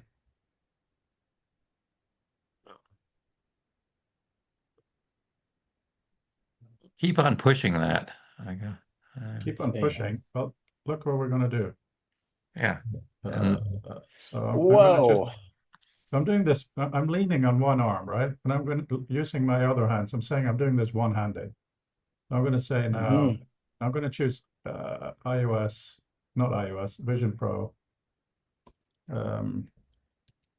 Build the, what was it called again? Sphere Weave.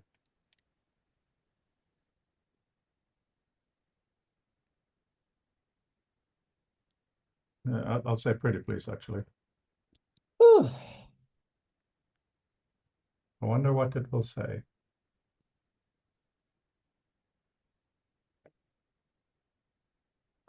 I really respect that you're being so polite to Claude. This is such a weird situation. I'm going to take a screenshot of the whole screen. There we go. But yeah, just, you know, it renders a circle. It has people. Yeah. I mean, so this person doesn't actually author anything, just been mentioned in the list of people. So if I go up here under the knowledge base, you have people. And some of them have these little profile things that are automatic. I've thrown away a lot of them. Actually, hang on. I wonder if Brandel, look normally into the screen, please. I'm going to test with a tiny screenshot of you, if you don't mind. Hang on, just have to, not ready yet. No, yeah, 1, 2, boom, okay. So I'll go to Brandel while this is happening, edit person. That's not what I'm doing. So choose desktop. Oh, I could have chosen you from my contacts, but then, you know, let's not do that. Anyway, see what happens. By the way, response, gladly. This concept belongs in the headset. That's quite you, Brandel, I have to say, especially the shirts. It's definitely got a shirt, yeah. Nice. Madness. By the way, you can label it as AI as well. which will be really important later on because I want to be able to quote Claude coming back to me, and I don't want it to be seen as I said it. It has to be said so that you have that. Name example. We don't need your email quite yet. So here you go, Brandel.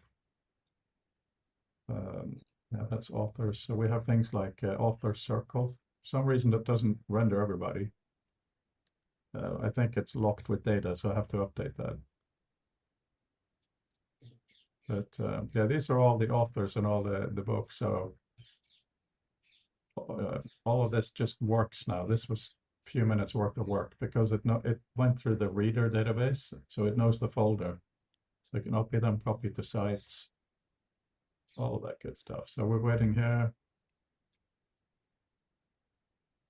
So yeah, Claude said, gladly, this concept belongs on the headset. Let me first see how the vision side of the app is structured. It's map only today to wire the volume in properly. I'm not sure how long it will take, so give it a few more minutes, right? Oh. Well, it's sort of mad that it's going and grabbing onto this and saying, okay, let's give it a shot. Yeah. I mean, I Patrick, haven't, huh?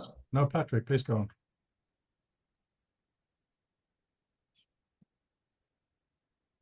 Oh, Patrick's a bit frozen. Patrick, did you say something? You were a bit frozen for a moment. Oh, no, no, no. I'm just saying, I think it's just mad that, this thing is just kind of yeah, just going for it. I mean, I haven't been seeing that much. It might take a longer period of time, but I haven't seen, Claude necessarily throw this back and say, forget it, I can't do this. I haven't hit its wall yet. Yeah, no, exactly. It tries, and all of this is iterative, even if you're with a real human. Mm-hmm. So it's going to try to build it now. I'm going to see if I can connect. So what do I do? Yeah, I do this first. So what am I doing? Share screen. So you're already sharing, so that wasn't the point. This is what I need to do. Narrow my view. Okay, you see my virtual world, right? Mm-hmm. So this is the knowledge base as it is now. It's very, very rough, as you can tell. Is anything even here? We see your button bar. Yeah, I think that's all there Yeah. is. We'll let it be built. See views on it. So here's the InterAtlas, as you've seen, right? And this is what I meant Right. by you pull out.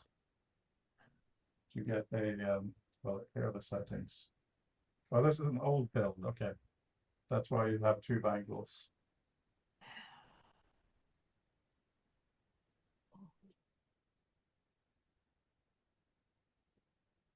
Yeah, that's countries, population, all of that stuff. Just waiting for this other thing to come up. The thinking brain, yeah, this is how this works. Here's the brain. So we don't need to show these things. Pick a region, Mm. but actually parts is better now. Isn't that just super cool? Well, it's all internal, just takes away, and you're left with this. I paid for this model. It wasn't expensive at all, and the license is, as long as I don't make a lot of money, it's okay, which is lovely. Amazing to do this easily, right?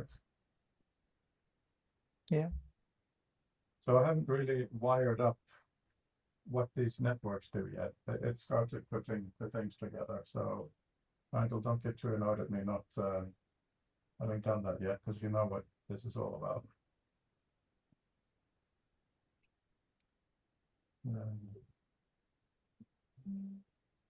By the way, this doesn't necessarily have to do with this, but I was over in Los Angeles at SIGGRAPH and spending some time with Mark Marino, and I met somebody by the name Nani De La Pena who's doing spatial documentary using 3D Gaussian splat and putting in 4D. And I thought about that and I said, this would be really interesting is that if in these landscapes that they're dealing with, basically having in essence, clickable, points in the splats, and that you could bring up information. And that was just something, something having to do, apropos to this group, that I was thinking of when I saw this. That's super cool. So what it I'm a huge fan of Nani's work. Their Yeah, uh, right. Sand and Flesh is a phenomenal spatial sort of documentary on Yeah, um, being captured by border guards that yeah. I thought was really an incredible, both an incredible execution and also an incredible sort of choice of subject material. So yeah, Hmm. I'd be really interested in what they're doing with splats and what kinds of substrates that demands. Yeah. Well, Uh, she's doing, splats in WebXR, and then doing 4D, doing time-based 4D. And then I said, okay, then what if you could wind up doing, clickable information regimes on top of that? That would be like super cool. yeah, yeah. Okay, well that's really interesting. Yeah, I've been talking to some folks as well who are sort of connected to Nani about how we can Yeah, support her work. So I will chat a little bit yeah, more with them about it because yeah, yeah. I think that kind of stuff will be really cool.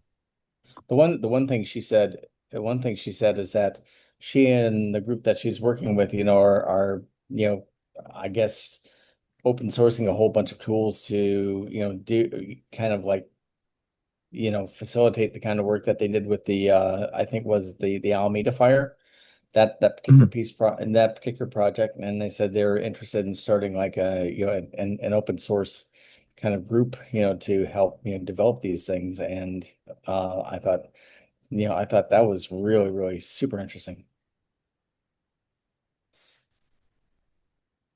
Yeah, I mean, having the ability to kind of compose a context for people to put work into Mm-hmm. without having the same level of sort of um, technical proficiency is absolutely the name of the game.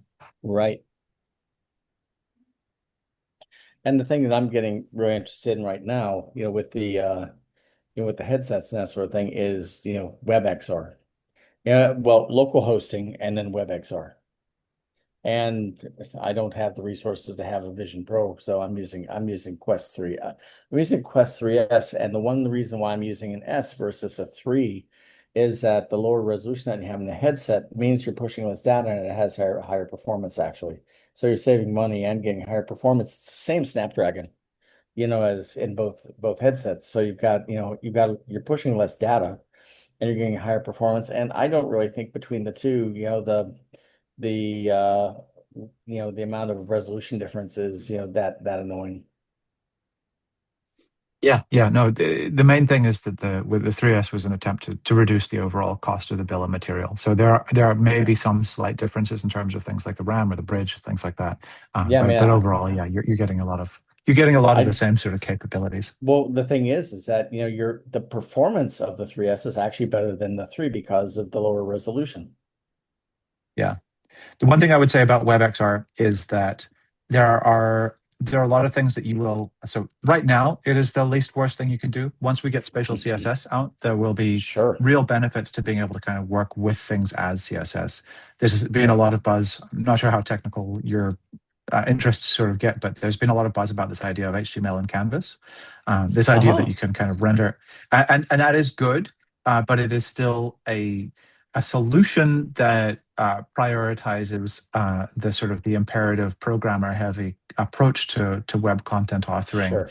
Right. while making some small concessions. I think the ultimate sort of uh, uh, way out of the sort of predicament is for other folks to adopt the ability for web pages to just be in 3D, Mm, and that's what my proposal is there, and I believe that I will get some support from other folks as more developers and devices come online. great. Um, yeah.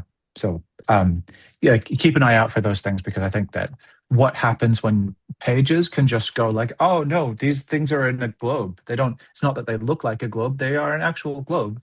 I think that Hmm. some really magical things happen after that point. That sounds great. In theory. Yeah. It's done a lot so far, guys. Oh, really? Something is playing.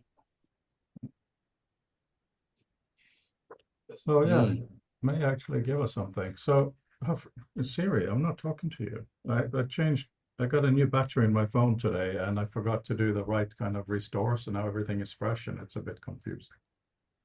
Right. So You're talking to your other girlfriend. You got Claude Mm. versus Siri. you can't let them know that in front of her.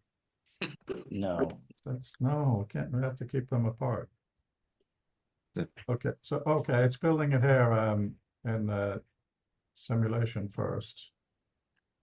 And it does this thing of you have to have data, which is annoying because then I have to log into iCloud, but something happened. Such a cool room, isn't it?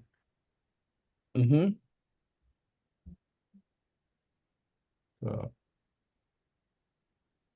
So no crashes and stuff. Gonna build it for the headset in a second. Okay, here we go. So I've given it all kinds of permissions to do terminal commands. You may not want to do that. In the beginning, there was a lot of blue buttons that came up that requested permissions. So it's really up to your comfort level. I would have to sit next to it and baby it and just go click, click, click.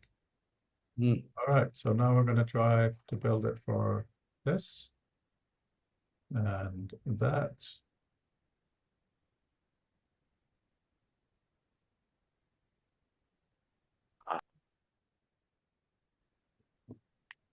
This is lovely, guys. But I gotta get going. I gotta go to downtown San Francisco. So Oh, you have I Okay. love this. I love what's going on here. And That's great. thanks.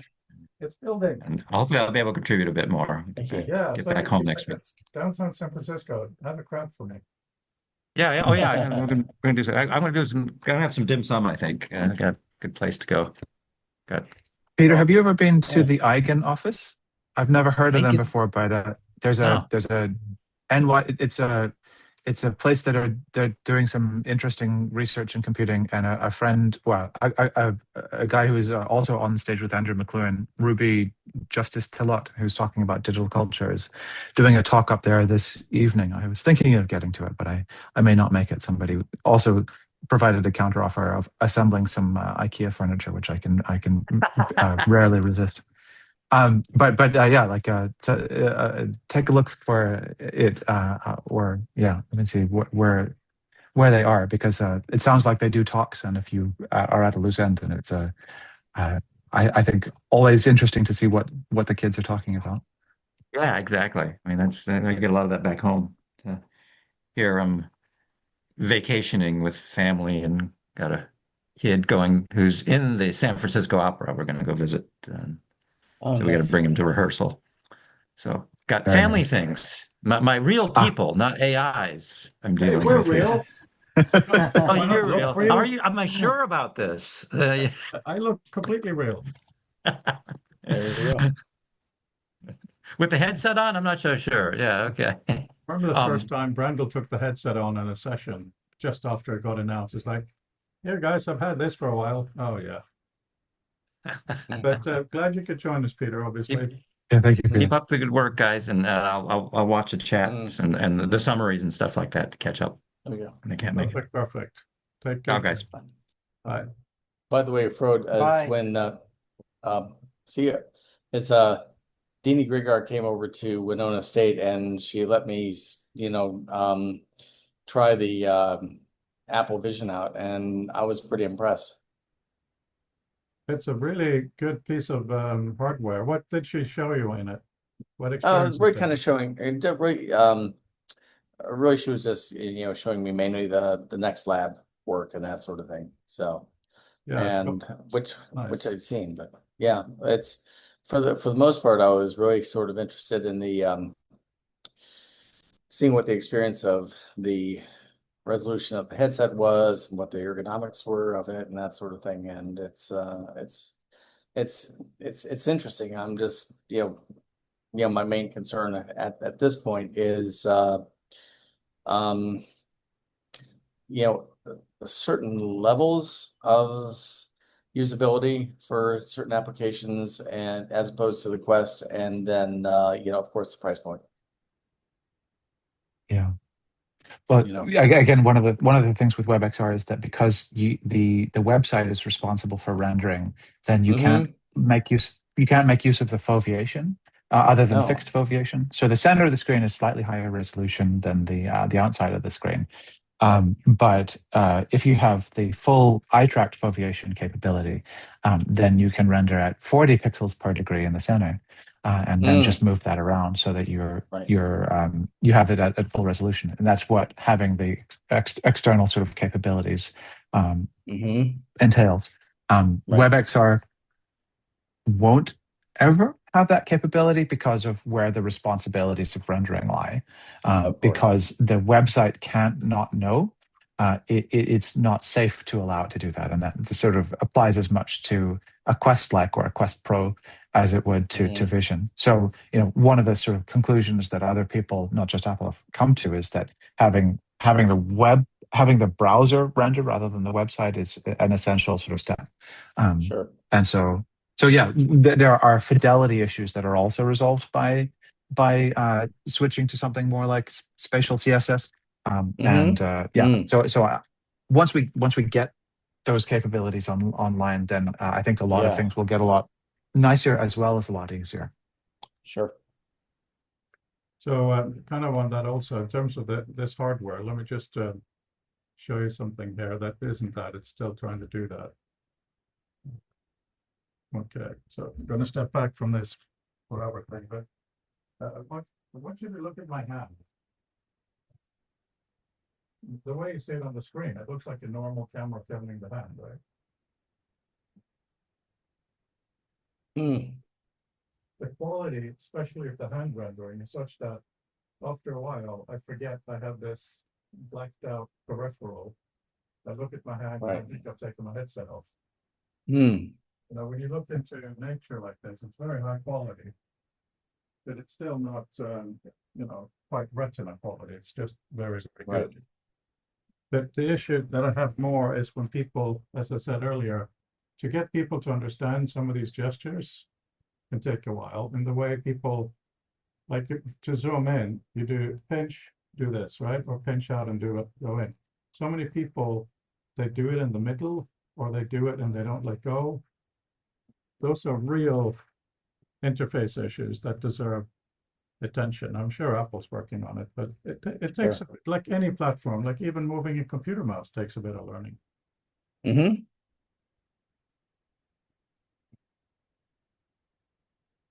Yeah, it's still trying to figure this out. So there we go. It's still chewing. Wow.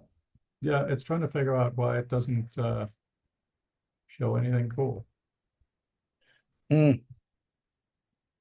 Look at the way it even comments the code. This is the actual code here on the right. Wow.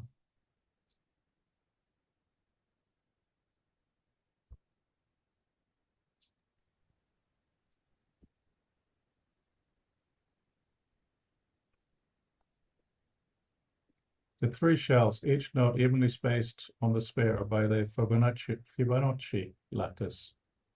Oh, well, that's good to know.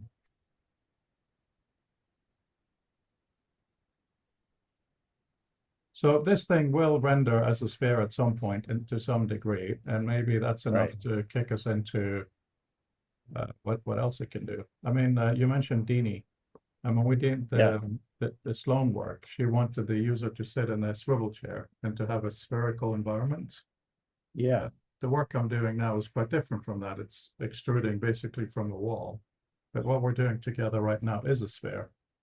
So it is quite wonderful that we can just test all kinds of approaches. See, one place that I've known of for a long time and friends with the people there is that I just said we always thought that there's just no way of being able to do anything in this sort of space is the Allosphere at University of California, Santa Barbara. And that's just a complete 360-degree environment. And now with Claude and maybe looking at the 3D libraries that they have for there I'm saying like maybe this isn't Could you send a link to maybe that, please? And yeah, I sure will. Thank Yeah, you. yeah, absolutely. I said maybe this isn't as unreachable as possible because the thing is I always just hang out at a place like electronic EVL, electronic visualization lab over in Chicago, and where Darius Sokolov is at, and they basically helped me give me resources to code my thesis project, which was a data visualization GeoWall in 2006, and all these spaces, and part of my problem, as with a lot of artists, is basically needing a coding team, which people like Rafik Anadol, have solved. But let me see here. Patrick, obviously we've all been Yeah. a little bit in and out, but earlier, did you see when I made the profile picture of Randall? Yes, I did. No, I've been here the whole time. Okay, so the reason I'm mentioning it now, you as an artist, even doing coding in Xcode, to say to it, use the Apple Image Playground, let the user, as in settings, the end user, specify the kind of rendering, blah, blah, blah. It did that. Right. It was relatively trivial. Yeah. I'm sure that with your own, let's call it coding in quotes ability, you can do Well, a lot of visual stuff here, not just text stuff, obviously. And well, without a see, grunt, just do it. the thing is that my undergrad's in engineering and digital engineering. So, in other words, it's, I actually have these strange backgrounds in digital, in a little bit of comp sci, digital engineering, theater, Asian studies, and art and VR, So as I said, I'm a strange syncretic being. There's the link to the Alistair. So what I'm saying is that, you know, um, um, I never promise anything, but I sort of say it's like, well, maybe there might be a little better chance at, making that happen than we might have thought. Yeah, and thank you. I'm going to look at that properly. Mm-hmm. At this point, almost anything informational is possible as long as we can describe it. It may be useless, it might be Mm-hmm. ridiculous. It might take a lot more iterations than we want. Mm-hmm. But yeah, and this is really cool and relevant, of course. It is. Yep. I'm I'm half joking. I said maybe that could be a seminar. Maybe there could be a seminar there. Yeah. So, interesting. Yep. Friend of mine, Margaret Dolinsky, who studied at EVL, did a space between information, I think, and painting. But she's no longer with us, unfortunately. But it's I just looked at it and I said, from what she was doing, I said, that really kind of made things, pretty hopeful for me.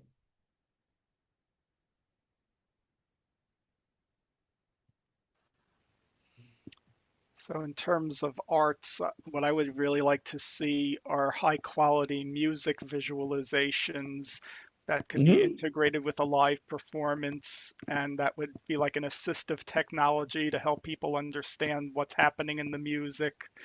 Like, Sure. yeah, using peripheral vision appropriately. Eric, That's very Yep. interesting. do it. I'm dreaming about it. I'm having Claude Notebook LM create stories about it, but There we go. yeah. But like right in here, because obviously you have Xcode installed, just do some experiments and say, Oh, I want you sure. to take this audio channel or audio file, Mm-hmm. and it can get very expensive. So obviously you want to be careful how you do it. But if you do something like, I'd like to see it as ripples of water, just like whatever, just to get your feet wet in this. Yep. With your technical ability, absolutely you can. Yep. So Eric, remember, what's the hardest thing about coding with Claude and Xcode? Getting your prompt,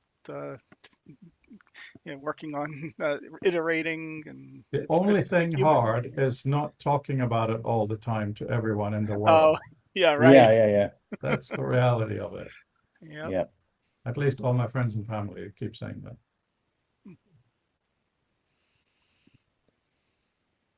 Yeah, this may be going on for a while, which is fine. Yeah.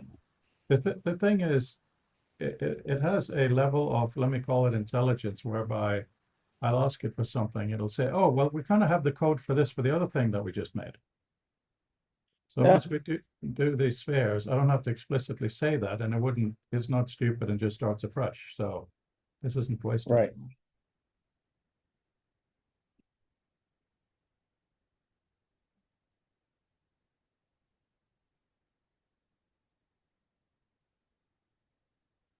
Yeah, it's all pretty exciting. So yeah, I'll have to, once it finally works, I'll have to put up the video, I think. Yeah. Brandel, pretty are there exciting. any cool Vision apps or WebXR experiences that we should try? It's kind of hard to find them, I think. WebXR experience. So the 4D splats, there's a range of things that people have put together that are animated, and they tend to work better. I think they tend to work better on Vision than on Quest, but they should work on both in general. There are, and in particular, some of the stuff that, God, what's that company that Snap bought?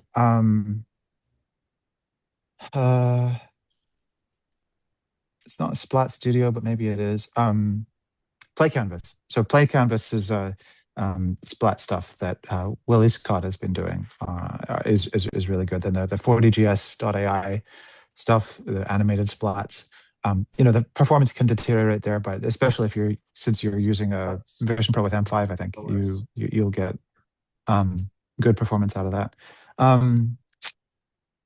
I don't know. That's the thing. WebXR has these stumbling blocks. That means that while you can do a lot of really interesting proof of concept stuff, it doesn't scale into the rest of the responsibilities of the web that well. And so I'm not familiar with people having made more than tech demos with it because it is so hard to do the real sort of meat and potatoes work of interacting with the web through it. Sure. Yeah, that is definitely a stumbling block. But the App Store on the Vision is okay. But it's not okay. So here we go. The code is fine. It's the headset. Okay, fine. All right. Delete knowledge base from the Vision Pro. Long thing. Oh yeah, okay, I can do that. Hang on.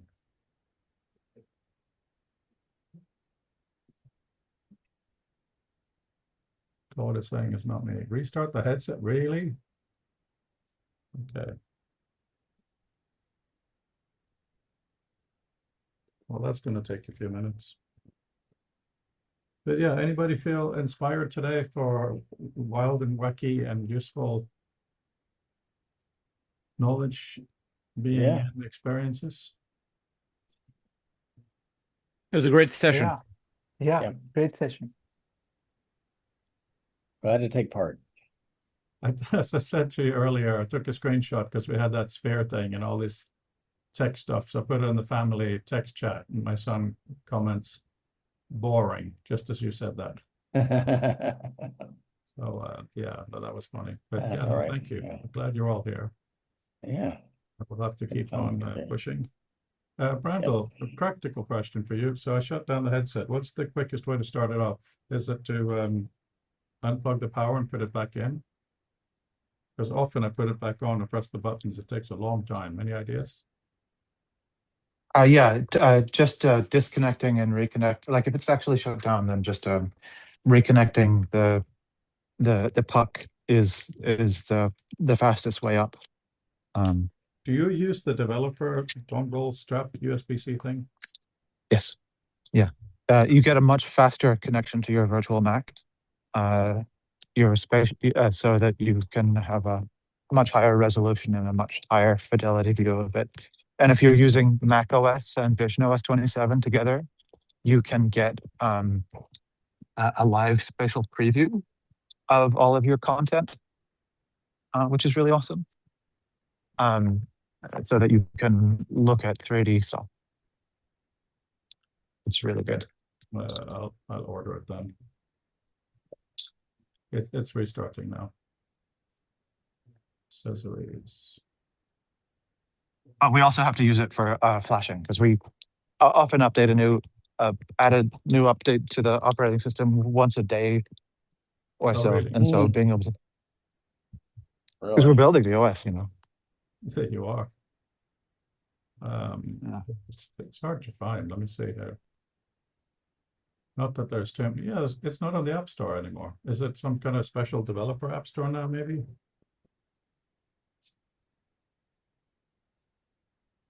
The developer strap is not for sale? Interesting. I can't see it. Okay, it seems like I'm logged back in. The startup was really quick this time.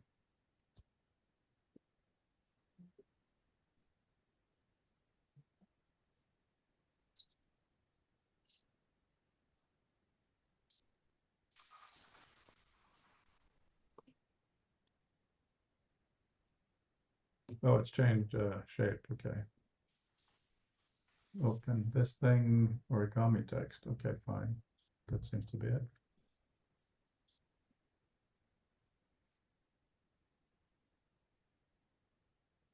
Come on, dude. Oh, is it trying to build? Yeah, I'm on my phone because I'm heading into work, but it does look like you can sign into something to purchase it there. And if that's broken, then I will talk to people about it. But that seems like the place to go.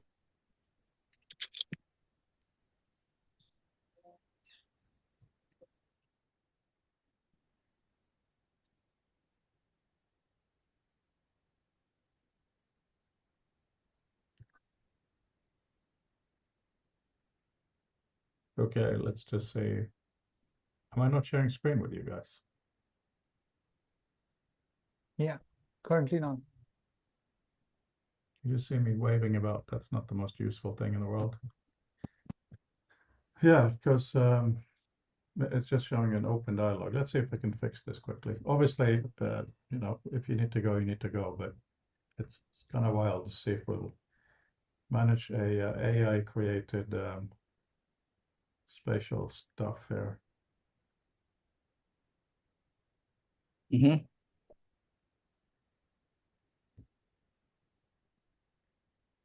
Why am I doing that? That's now I can't see this. That wasn't useful. But okay, so is the general consensus that yes, it would be nice to have like reference management, citation management in space, but also we would like to be able to walk down the street, have an idea, write it down, or what are the Yep. specific things you actually want to do?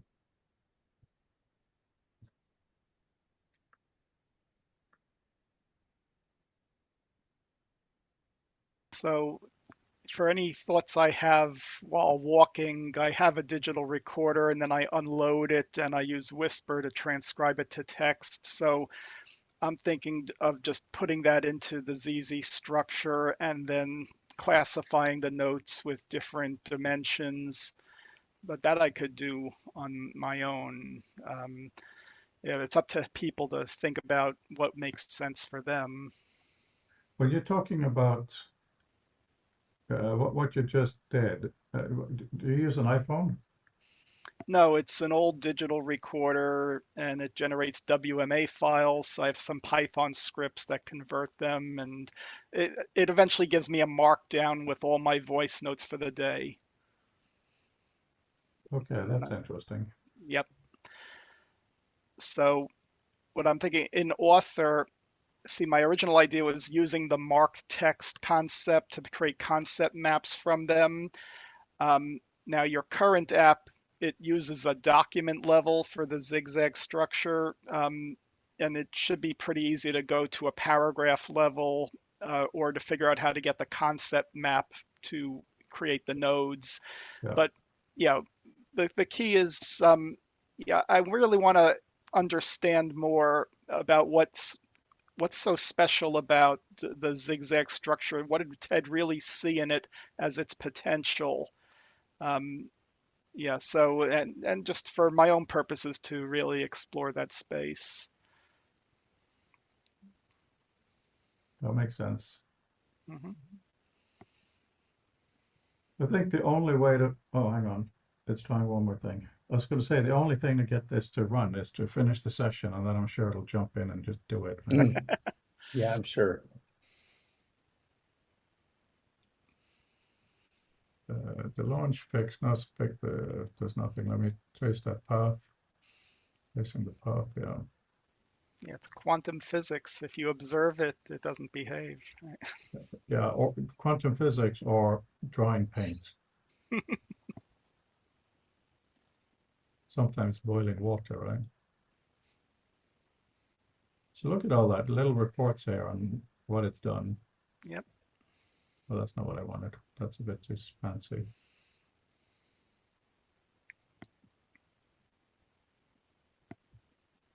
I think it's going to build it again.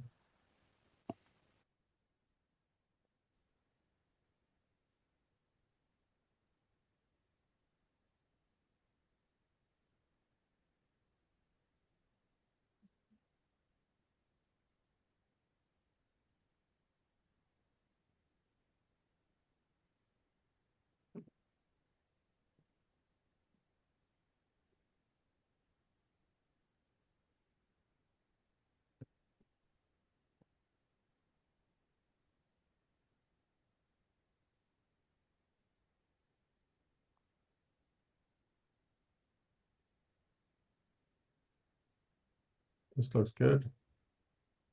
So it stopped doing the little AI stuff. That means I can try to build it properly. Share the screen before we do that.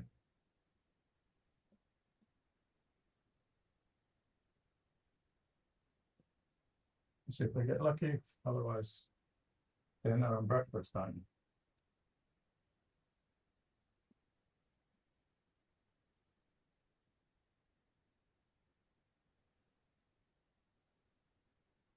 Yeah, that's really disappointing.